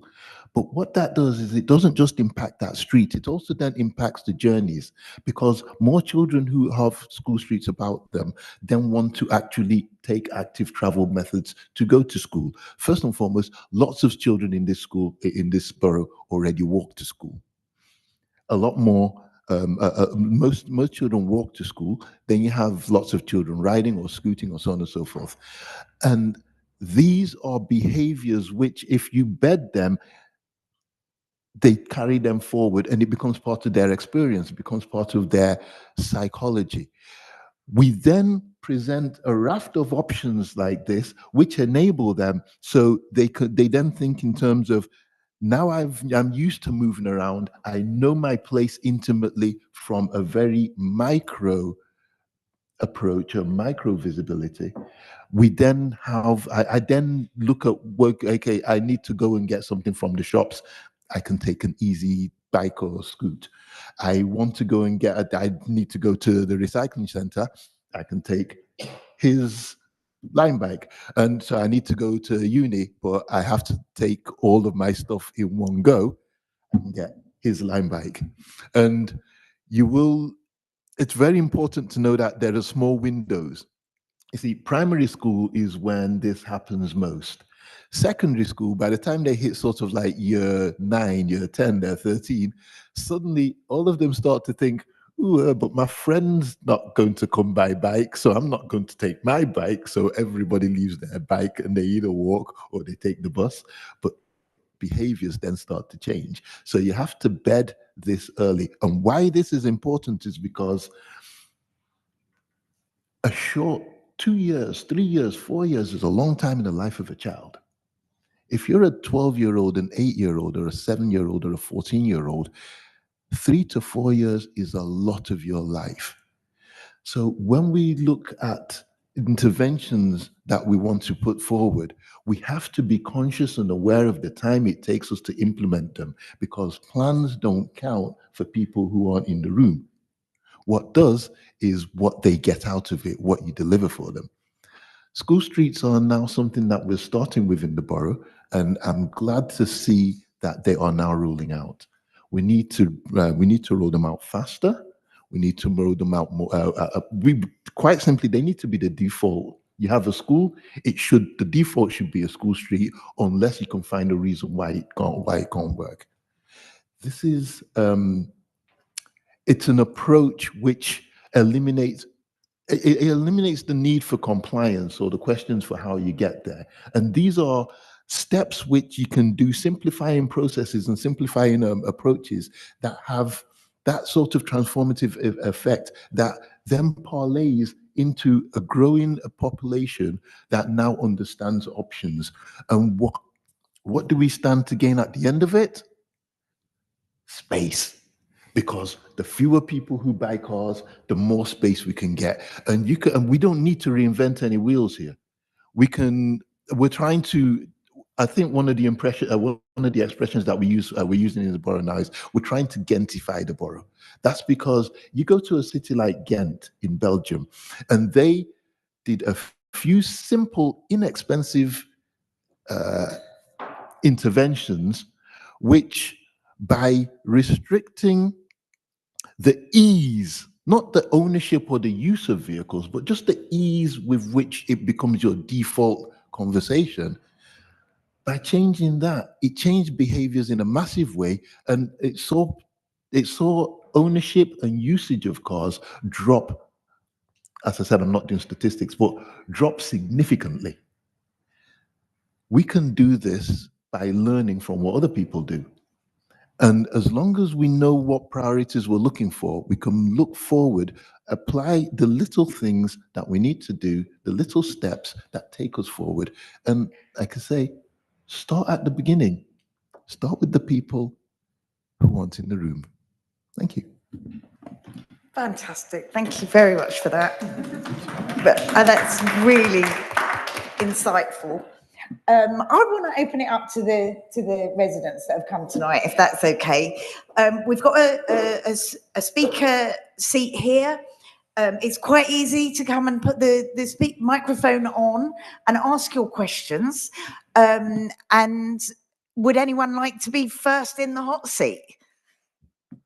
Would you like to come up? If you could introduce yourself and then ask your questions, that'd be great. Hello. Hi, my name's Claire. I'm the secretary of the Hammersmith and Fulham Cycling Group. I work with Casey, and I'm also a resident of the borough for the past 20 years. I was really encouraged by the conversation that we had right at the beginning around the danger and on the streets of people, of the danger posed. But then I was really quickly dispirited, if I'm honest, about the very quick lack of looking at, sorry, Casey, the data on who causes that data, who causes that harm, where it comes from, and who suffers from it. So I'd like us to come back to the data, sorry, Casey, to say, actually, if we are going to transform our borough, we need to look at where the harm is coming from, who it's implementing mostly. And I must here use Shirley, who is our disability coordinator on the Hammersmith and Fulham Cycling, who asked me specifically to say that we shouldn't be putting disabled people in opposition to active travel, that very often disabled people use active travel and we have to use them as part of the conversation, not as two out groups against each other, particularly in conversations around floating bus stops, where I would have to say we've probably got about 3 in the borough, and also obviously no data on collisions. So I'd like to come back to the data and look at the collisions that we have on our streets and say, actually, we need to move much faster in terms of providing safe provision on the streets for the people that are using them. We no longer need to encourage people to use bicycles. We can see in the popularity of Lime bikes turning up at the boat race and getting in everyone's way that people are using them. We don't need to encourage them. What we need to do is provide a safe space for them. So I would ask you, the proposed cycle ways that are there, particularly north, south and east, west, do we have a plan in place for making sure those are segregated and safe for use from 8 to 80-year-olds? And as Casey points out, this is a matter of urgency. So when can we get these changes made on our streets so that we can see them? That's my question. Thank you very much. Would anyone like to come back on that? Thanks, Ben. On the data front, yeah, I completely agree with what you said. I just to emphasize, we are still in the initial phase, and we are trying to go as fast as possible. To be fair, I've only been here since February. And there is a lot of data to go through, but yeah, the accidents and collisions would be the priority, and we will go away and fast track that work. Yeah, and also an understanding of the fact that this is motor vehicles primarily making these things. And I think this conversation that has come from some questions, which is the idea that the cycles are somehow causing danger. Can we please put that to bed in this conversation, because it's not relevant, and it's incredibly dispiriting to see that outdated views are part of what should be a very progressive and looking forward in terms of how we plan our streets. We have to look at who's vulnerable on the streets. So do we think that the looking at that data and where we can actually get the changes made on our streets, what's your time frame on getting that north, south, east, west routes? So as part of the transport strategy, we'll be setting out the principles and the outcomes and identifying where those key routes should be. The timescales for the transport strategy, we're looking to go out to consultation in autumn, dependent on the outcomes and the feedback from the consultation, aim to sort of publish in advance, well, in the new year.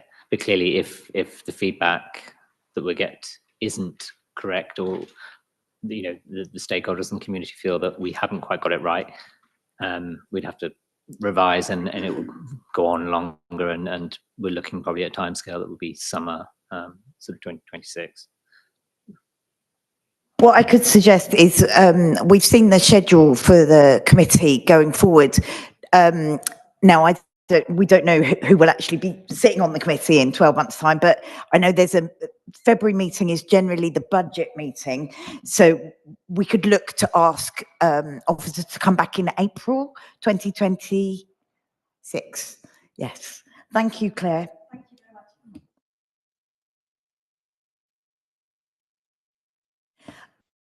very much. The lady here, and then I'll take the lady there. Thank you. If you could introduce yourself and use the green. My name is Nikita Crocker, and I live in the borough, and I have for the last decade or more. And I arrived a bit late. I hope I didn't miss something, and I won't go over it again. But I wanted to ask about how the council is going to specifically tackle the rise in SUVs in our borough.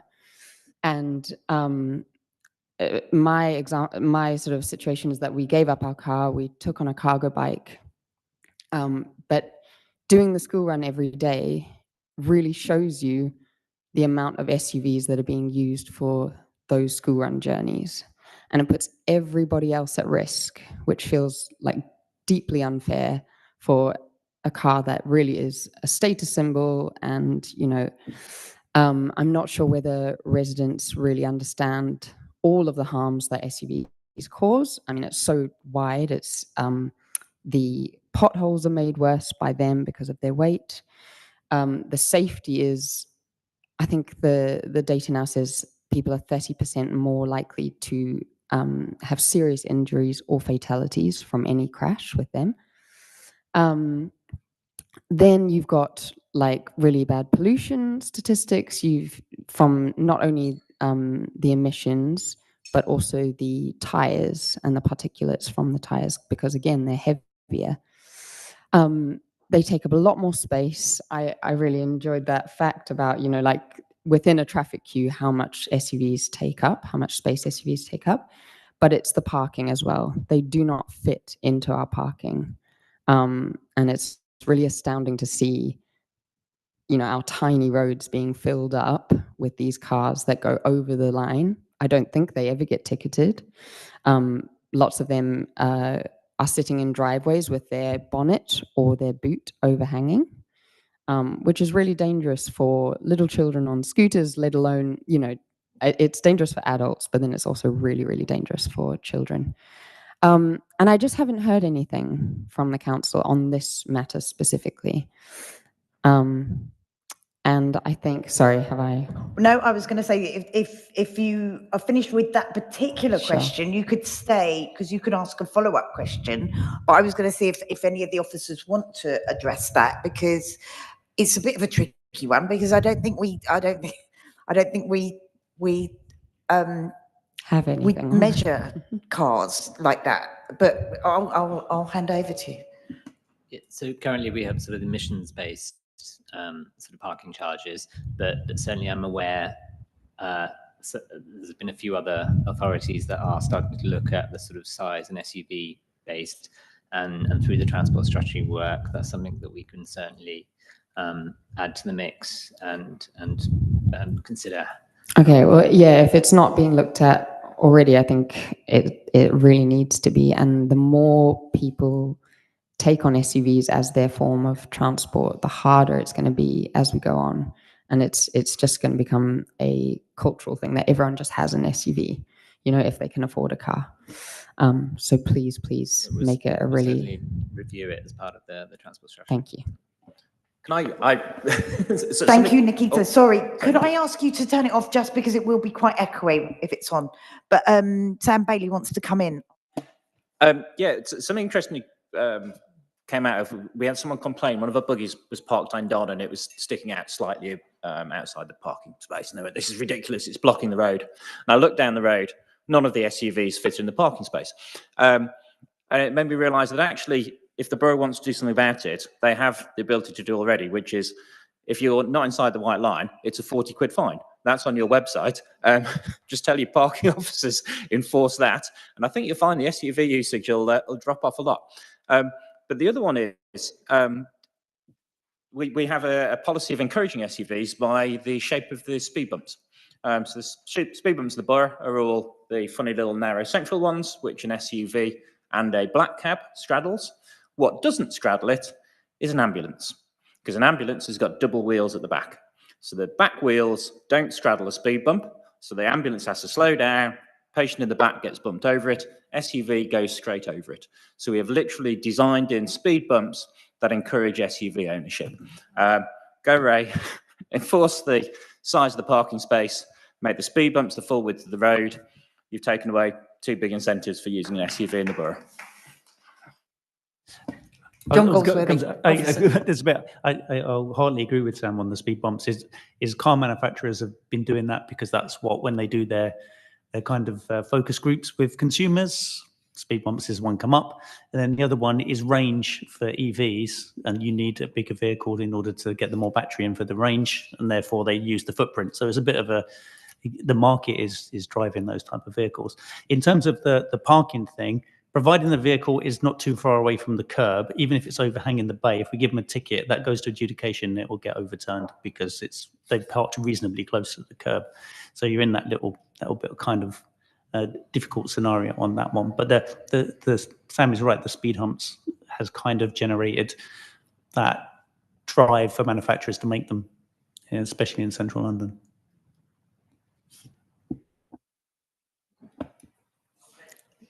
We've got one more question, and then I'll take you next. That'd be great. Thank you. Hello, my name is Peria Barone. I'm a local resident of South Fulham.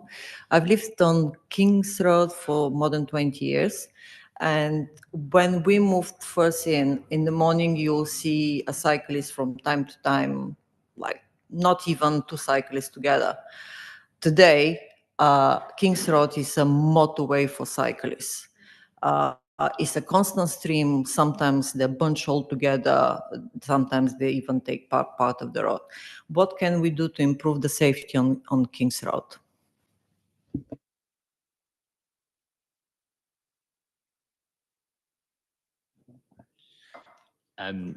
So as part of the review and the transport strategy, we'll be looking at sort of key corridors and key cycle demand, and identifying the right interventions for the right routes.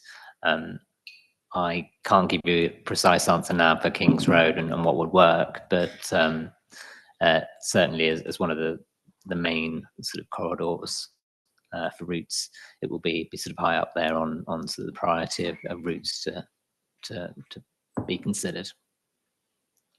Thank you. I would like to ask a second question, which is related to Casey's presentation. Children are our future, and we need to improve the street awareness and knowledge of the street. If you never become a driver, you never learn the highway code. And we expect children by secondary school to go to school by bike, by scooter, to be independent. My dream will be highway code to become a subject in school, and every child by the end of primary school, they do some sort of mini exam, the way it's in Holland, where you need to know certain things from the highway code in order to be a safe pedestrian, to be a safe pedestrian, to be a good cyclist, and one day hopefully a good driver. Can the borough do something and engage the schools and to have some sort of extra curriculum at school where children learn the highway code? Thanks for your question. I will hand it over to Philippa, but yeah, we haven't got education as such here represented, but maybe you can come in on that. It's a great question. We do deliver bikeability, and a number of the outcomes of bikeability are linked to the highway code. For instance, when you take priority and when you give way, and we deliver that in primary school. And the idea behind delivering bikeability in years 5 and 6 in particular is to give children training so that they can cycle along quiet roads. So if they get to the end of level 2 on bikeability, they should be able to cycle on quiet roads independently. We're also about the only borough in London that consistently delivers bikeability in secondary schools. Last year, we were delivering it in 5 secondary schools throughout the entire academic year. This year, we've delivered it in 6 secondary schools throughout the academic year. And so over each academic year, over the past 2 years, we've trained 2,000 children up to at least the end of level 2 in bikeability. And with that, there has been some of the highway code, but we could probably do more. Question, what is the percentage of each year group attending? Because from my own children, the attendance was about 20 to 30% from each year group. That's quite low. So in primary schools, the primary schools that we do, it's usually 100% of either year 5 or year 6. With the secondary schools, the groups are smaller. The year groups are much bigger. So, you know, where you've got sort of a year group of 60 in a primary school, you've got a year group of 200 in a secondary school. And we work in groups of up to 10 per half term. So we would be doing 50 in a year group, in a secondary school year group. Thank you. Thank you very much for that. Could I Is something just to add take to on? that response? Yep. Sorry, but I think that was a really great question. What I also think we need to be doing is actually raising awareness and educating drivers, because a large number don't know about the new highway code rules, and that's certainly something that we can work with as well. I think also pedestrians, they don't know the rule as well. They don't know that they have the right.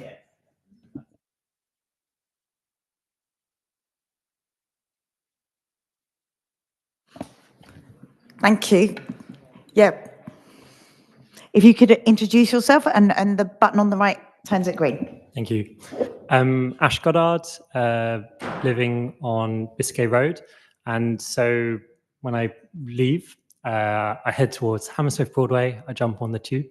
And the thing for me that I was hearing and looking from our presentation earlier, particularly around kind of safety, was there's these shocking incidents where there's casualties through collisions, and these, of course, take attention. But the thing that we had a slide on was about the exposure of our residents to nitrous oxide, air pollution, and more. But I felt like a piece of data that was missing was about life expectancy lost and lost years, lost lives equivalent from this consistent exposure to pollutants, and also the years gained through active travel, and how many equivalent lives are saved through people taking action. And I suppose my question is almost more of a request of, could that be something that's brought into the conversation in the future? Because I think it could really help inform the debate or the conversation. And do you have that kind of info at the moment? Yeah, so just on that, we have a working partnership with the NHS Trust and Imperial College, working on that very thing. There's scant data on it because it's such a complex topic. I could probably talk to you about 4 hours on it to go into the detail, because there's so much about the background of life and actually your genetic disposition and all those type of things. So it's really, really complicated. But we are working on trying to navigate and understand that, because there's also a lot to do with the pollution that you experience at home as well, and there is a linkage between that and poverty too. So it's quite a big topic to go into on just the transport bit. So you could actually walk up and down the street, have exposure to that NOx, go home to a very low pollution house and have no effect, but you could actually go home to a worse pollution house because damper mold, all those type of things. So it's very, very complicated one to answer, unfortunately. But we are doing what we can in terms of understanding that. I'd also add that the transport strategy, active travel, and air quality teams have all now been brought together under the same sort of service. So we are now working a lot closer, and actually active travel is part of sort of the wider air quality team now. So and that's certainly, you know, as helping with the awareness of the health issues, and we can certainly speak to the air quality manager and make sure that the sort of the data on the health aspects is captured in the sort of strategy going forward. Thank you. Thank you very much. At the back, yes, if you'd like to come forward.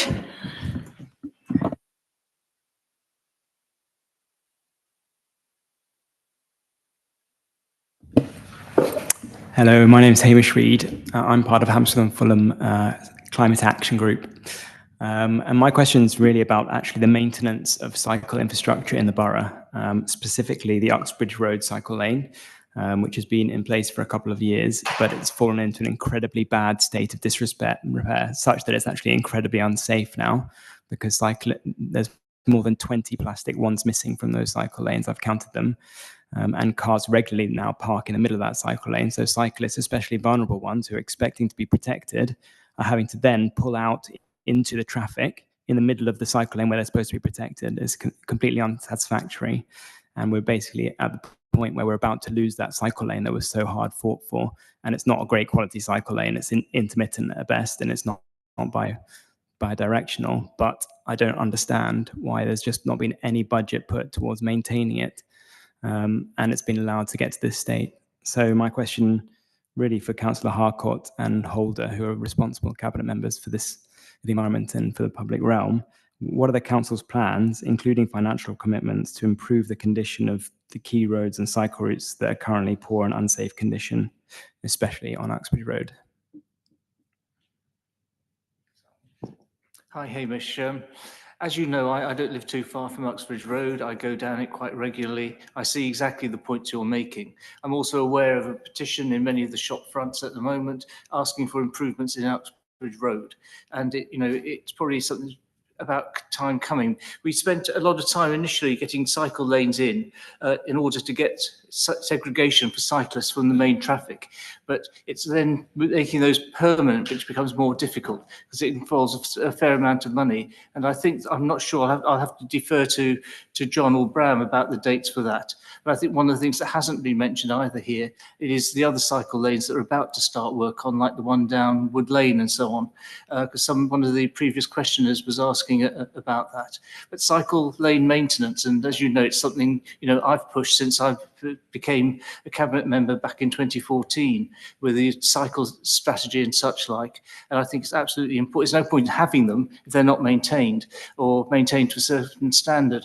But a lot of it is, some of it is down to funding disagreements with the plans. Now here, where we want to improve put in cycle lanes, it's not just a simple segregated cycle lane, it's actually environmental improvements that go alongside it.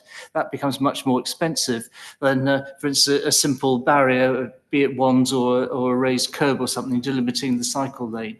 So those are the reasons. But I don't know whether, John, you can give us some sort of date or some sort of update on where we are with the Uxbridge Road one, but it's the point you make is one well made, quite frankly.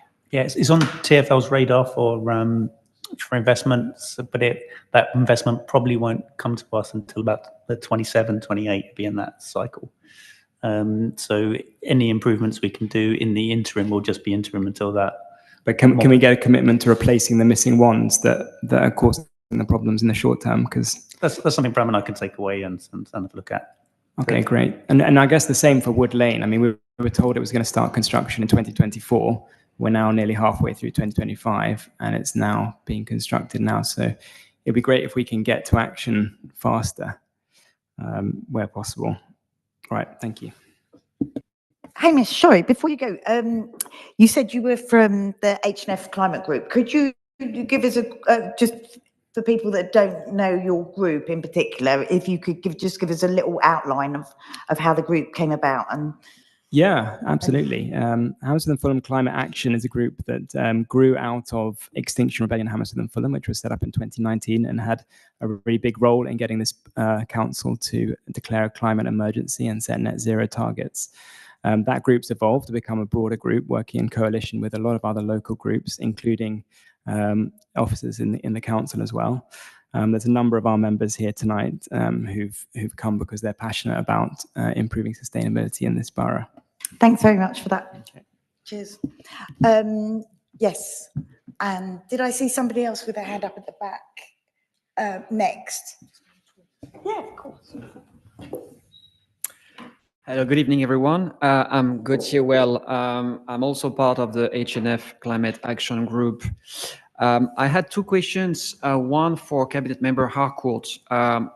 If we take a step back and think about the vision that informs the strategies, transport and active travel strategies, I wanted to learn more about the vision at the political level, and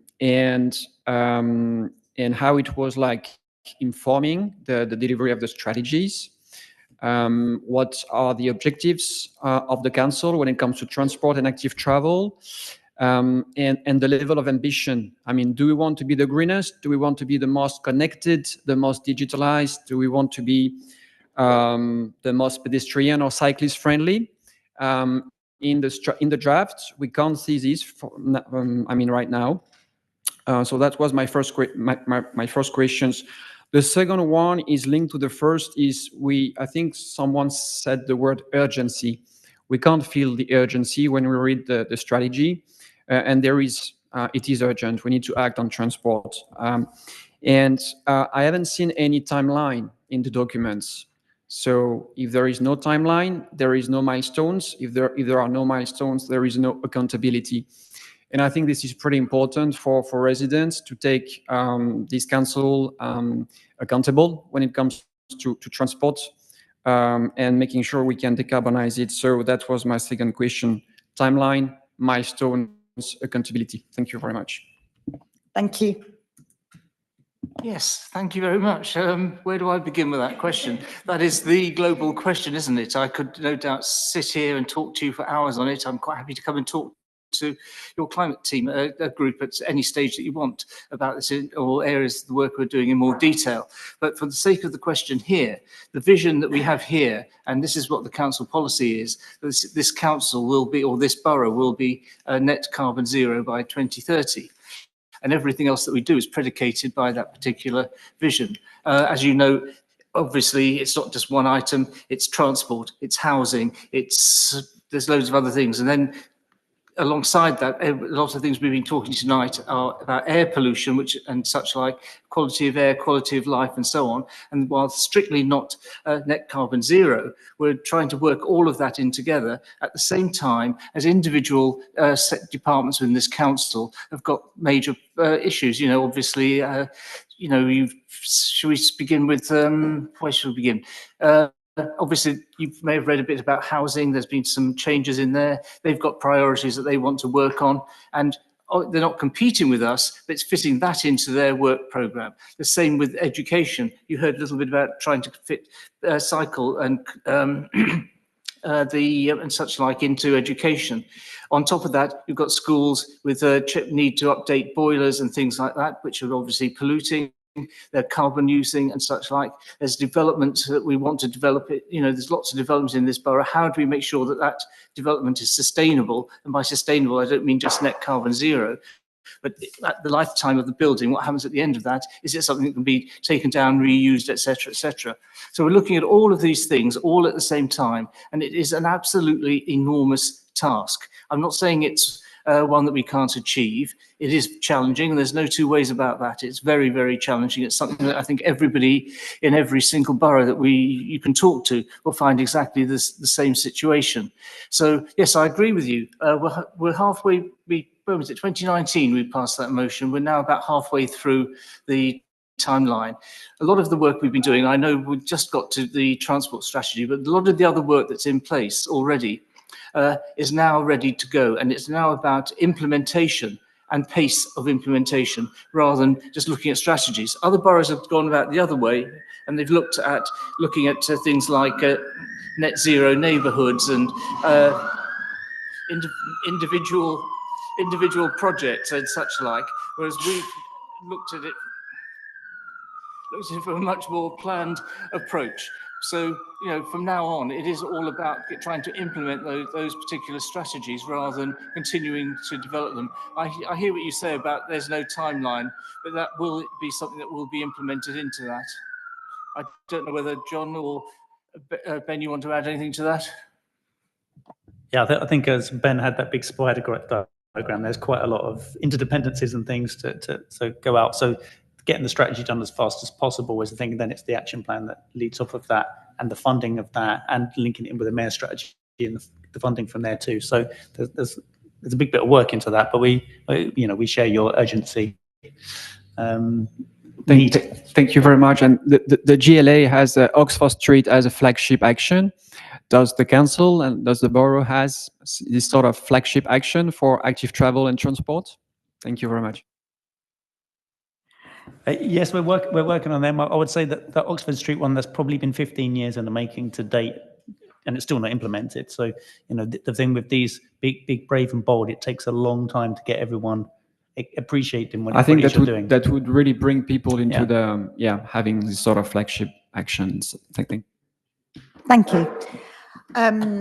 I'll come to Casey to come back on that. And I think I was going to take a resident from the back. Were you going to speak? So if you get ready yourself, I'm going to go over to Casey first. Back to thanks for the explanation.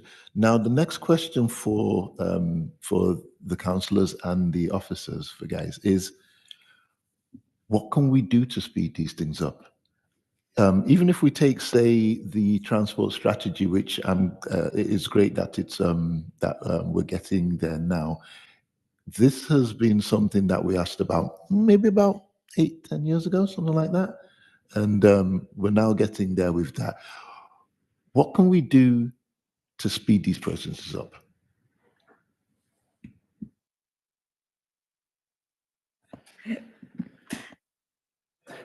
Well, you're absolutely right. We do need to speed these things up. It's essential if we're to meet this target of 2030 net carbon zero. There are all sorts of problems on the way. I'm not going to sit here to make excuses. Funding is one thing. If we start looking at the amounts of money that are required for some of the works that need to be done, that's one of the issues. There's then issues around supply of goods, materials and such like, which have made life a lot worse since the Ukraine war and other events around the world. Then in terms of things over here, it's actually the number of people who can do the work, finding people to do that, and actually getting tenders and so on. So yeah, so those are things that we have to do, but I agree with you, we need to move it faster, and it's something we'll be doing, is pushing for that to happen as best we can. John, Ben, anything? I'd say, you know, the fastest way of progressing this is to sort of bring the community with us and make sure that everybody is on board as much as they can, and trying to find that consensus, because if you don't have that, it gets blocked and stopped further down the line. So I think going down that co-production technique, actually asking, you know, for the input and support of yourselves and the community, you know, that's why we're re-establishing the active travel working group, and you know, I think that will go a long way, and hopefully we together, as sort of officers, you know, the politicians and the community, we can try and get this across the line. And yeah. Really good point, actually. I think really good point. There is, if I could invite you up to the table, come up to the speaker. Sorry, Casey's going to ask a supplementary to this one. Yeah, just one thing about trying to bring the community with. Sometimes that works, but then very often people don't know what they need until they get it, and that's something that we need to factor in. So we can't. We have to sort of like, again, move beyond sort of the idea that we can bring everybody along on a journey that they don't know where they're going to, or that they need to take. Very often people will get to a destination like, yeah, that should have been here. Thanks.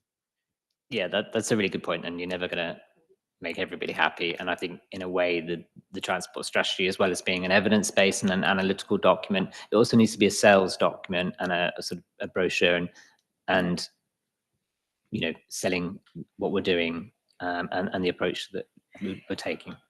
Yeah, and I will remind you that one of the council's key pillars is to do things with residents.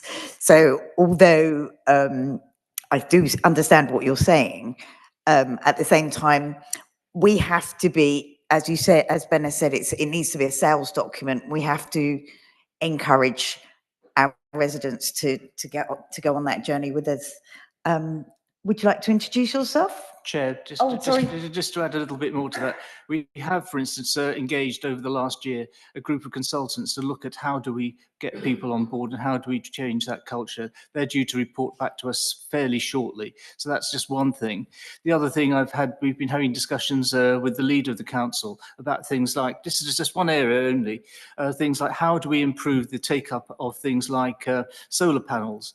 And so we're looking at how do we get a campaign on that with exemplar projects in private streets or council blocks, etc., to get it across to people how easy it is to do this. So we're looking at that sort of work with the community, and you're absolutely right, that is part of it, because unless everybody comes on board, we're not going to get anywhere, but it takes time to build, unfortunately, that sort of community belief and faith in what's being done. Thank you. Yeah, my name's Sarah Thomas, and I've been a resident in Hammersmith and Fulham since 2019. And I work locally in Chelsea as a primary school teacher. So I do a lot of travel through the boroughs. My question is mainly around accessibility and thinking about that when we're designing infrastructure. So we know that active travel is not just kind of walking and cycling, it's for everybody, kind of people with sight impairments, people with mobility difficulties, people with buggies and prams. And really our streets and our infrastructure has to be accessible to everybody, and that just benefits everybody. And currently there's quite a lot of issues, I think, with things like tube stations not being accessible. For Olympia, there's kind of no lift to get over the platforms. Shepherd's Bush, there's no escalator down for the last 2 weeks, it's been broken. And quite a few of the other boroughs, other tube stops and stations as well, aren't very accessible for people with buggies and prams and things like that. And buses as well, really thinking about kind of getting on and off the bus, the spaces on the bus for people with different needs. And we know that unfortunately quite a lot of times people who have voices or have knowledge in these areas or experiences are not included in the decision making. So infrastructure decisions aren't made with necessarily the voices or representative voices from people with disabilities or people with young children, things like that. So really my question is, how will, I think it's going to be an active travel working group. So how will we ensure meaningful representation of people with mobility challenges or difficulties or caring responsibilities?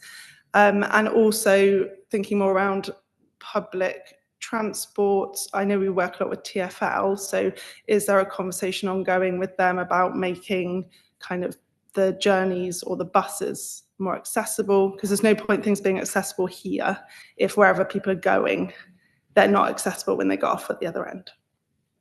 Thank you for that. Thank you, Sarah. Okay. Yeah, thank you very much for that. Just start with, we have talked a lot about the active travel working group, but I should have mentioned that that's just one of a number of stakeholder engagement groups. We are engaging and will be continue to engage with the disabled residents team and the inclusive environment sort of group and taking our policies and interventions, the proposals to them. We will also be working with sort of wider sort of stakeholders from TfL and others. With regards to public transport accessibility, like buses, trains, transports, tube stations, that does fall under TfL's responsibility, but we clearly work with them. I think it's fair to say, since the pandemic, their financial situation has been difficult, and some of the improvements that were planned have been postponed. We are certainly working with them, and we're trying to secure funding from some of the large new developments coming forward to secure funding towards making step-free stations, sort of Olympia, for example, and others. One of the problems is the cost of those, making those stations, putting in a lift or an elevator is a lot of money, and so the reality is a lot of those stations, unless we get some external funding from the mayor or central government, we can make contributions, but the scale of cost is so high, the need for an external funding source. But certainly with buses and the bus stops and the accessibility of the public realm and the approach to the bus stop, the train stations, we try to ensure that's accessible, and certainly that will be a big element of the transport strategy, trying to ensure that sort of universal accessibility of the public realm and the transport system. Councillor Holder. Simply to add, my apologies, I didn't catch your name. Was it Sarah? Sarah. Sarah, right. Well, I need to start by saying we have what's called co-production groups. These co-production groups involve disabled people and non-disabled people, quite frankly. But the most important thing is there are co-production groups whose responsibility is to look through and go over any plans that this borough has for new services or new policies that are going to be introduced, okay? And if you're not involved, we would be very happy, I'm sure, to encourage you to become involved in one of our co-production groups, especially around environment, which this group is involved in, but we also have a group around inclusive design, so new developments. And the Earls Court Development Group, I was there myself, and they praised our group of people that came to them and talked through with them some of the plans that they're thinking about introducing. And I shouldn't be talking about those things, but the point is they've had an input even into that process already. So there is lots going on out there that maybe not everybody's aware of, although I'd love to think that they should be. But in reality, anybody who is currently disabled, who may want to become actively involved in that process, we are there. It's an open house. We'd like you to get involved. So just let us know and we will put you in contact. Thank you. Thank you, Sarah. I'll stand down and spare. Really? Any last questions? No? Oh, Sam Bailey. Thank you, Nicole. I just think there's a certain irony that we're sat here having to shout over the noise of the traffic. The sound of carbon being emitted. Now, what I don't think most people don't realise this. It's a 20-mile-an-hour borough. Any road legal vehicle, apart from a HGV, is almost silent at 20 miles an hour. It doesn't have to be an electric vehicle. Next time you stand next to a road and a car goes past and they're not nailing it, you almost can't hear them if they're sticking to the speed limit. Okay, even a road legal motorcycle at 20 miles an hour is quite quiet, yet the borough is insanely noisy. So all these vehicles here that we can hear, the reason we can hear them is either they're speeding or they're bikes that have modified the exhaust and they're not road legal. And I was just wondering is there anything within the council's power to do about it? The council has responsibility for noise nuisance, yet the biggest source of noise is the noise from the bikes. And we're looking at this, we did a sort of back of the envelope calculation. So most vehicles are quiet. There's a small number that create all the noise. And we're trying to work out what's the cost to Londoners in general of that. And a proxy was, what's the reduction in the value of a house next to a noisy road versus next to a quiet road? And how many noisy vehicles does that cost spread across?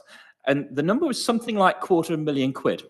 So ballpark, every motorcycle out there that doesn't meet the road legal limit is doing about £250,000 worth of damage to the value of our properties, of our homes, of our borough, because they don't stick to the speed limit and they don't stick to the noise limit.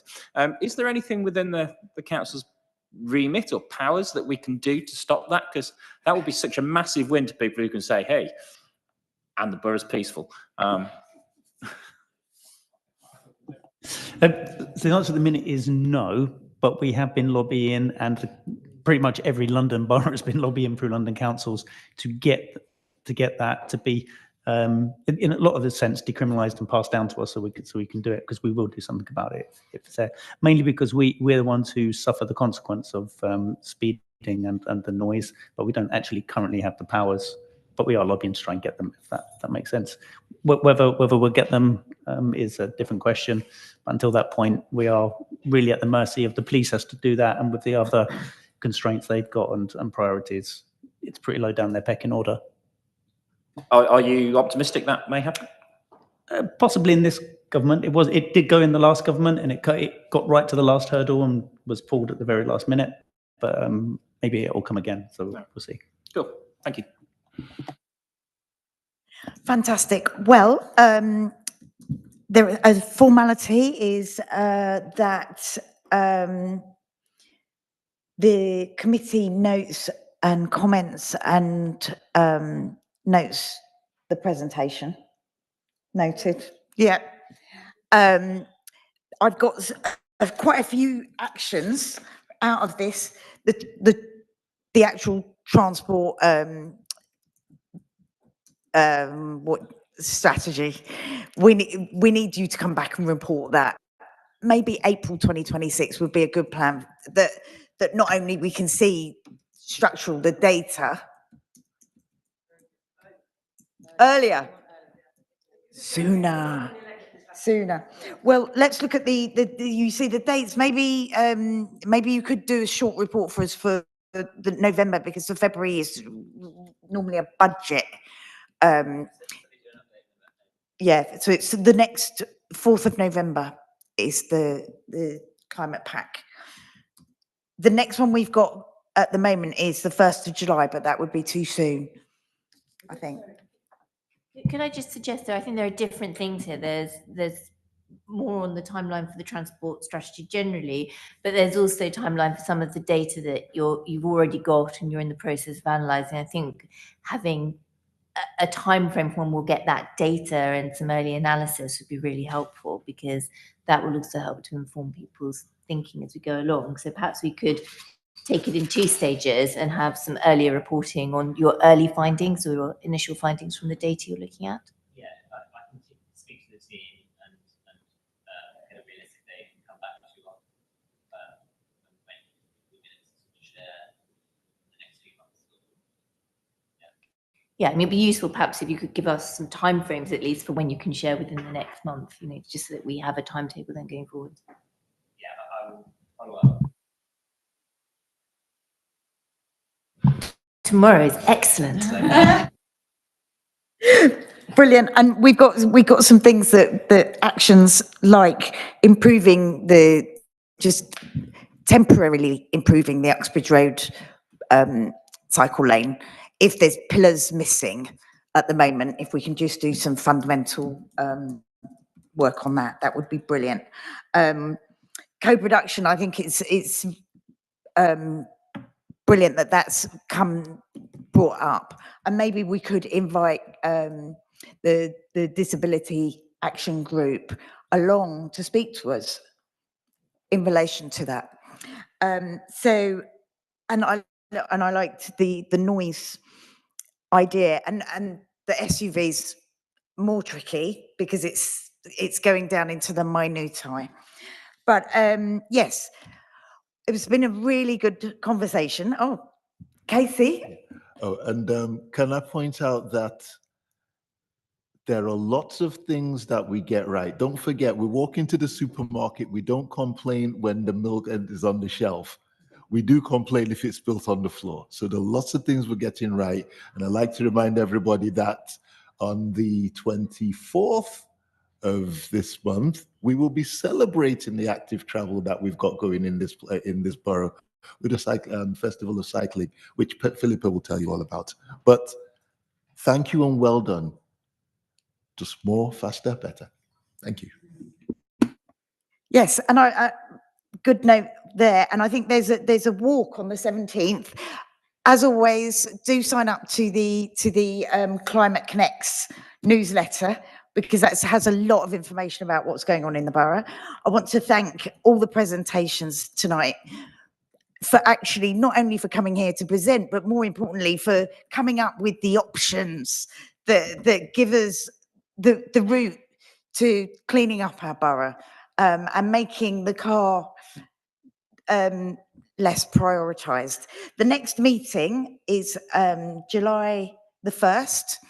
If anyone has any particular work programme stream that they'd like to discuss, you can always email me at nicole.trehy@lbhf.gov.uk.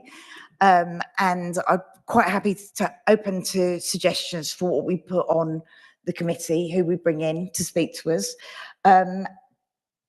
But right now, I would just thank everybody for their presentations and thank everybody for coming. It's been a great conversation. I think we've got a lot done tonight.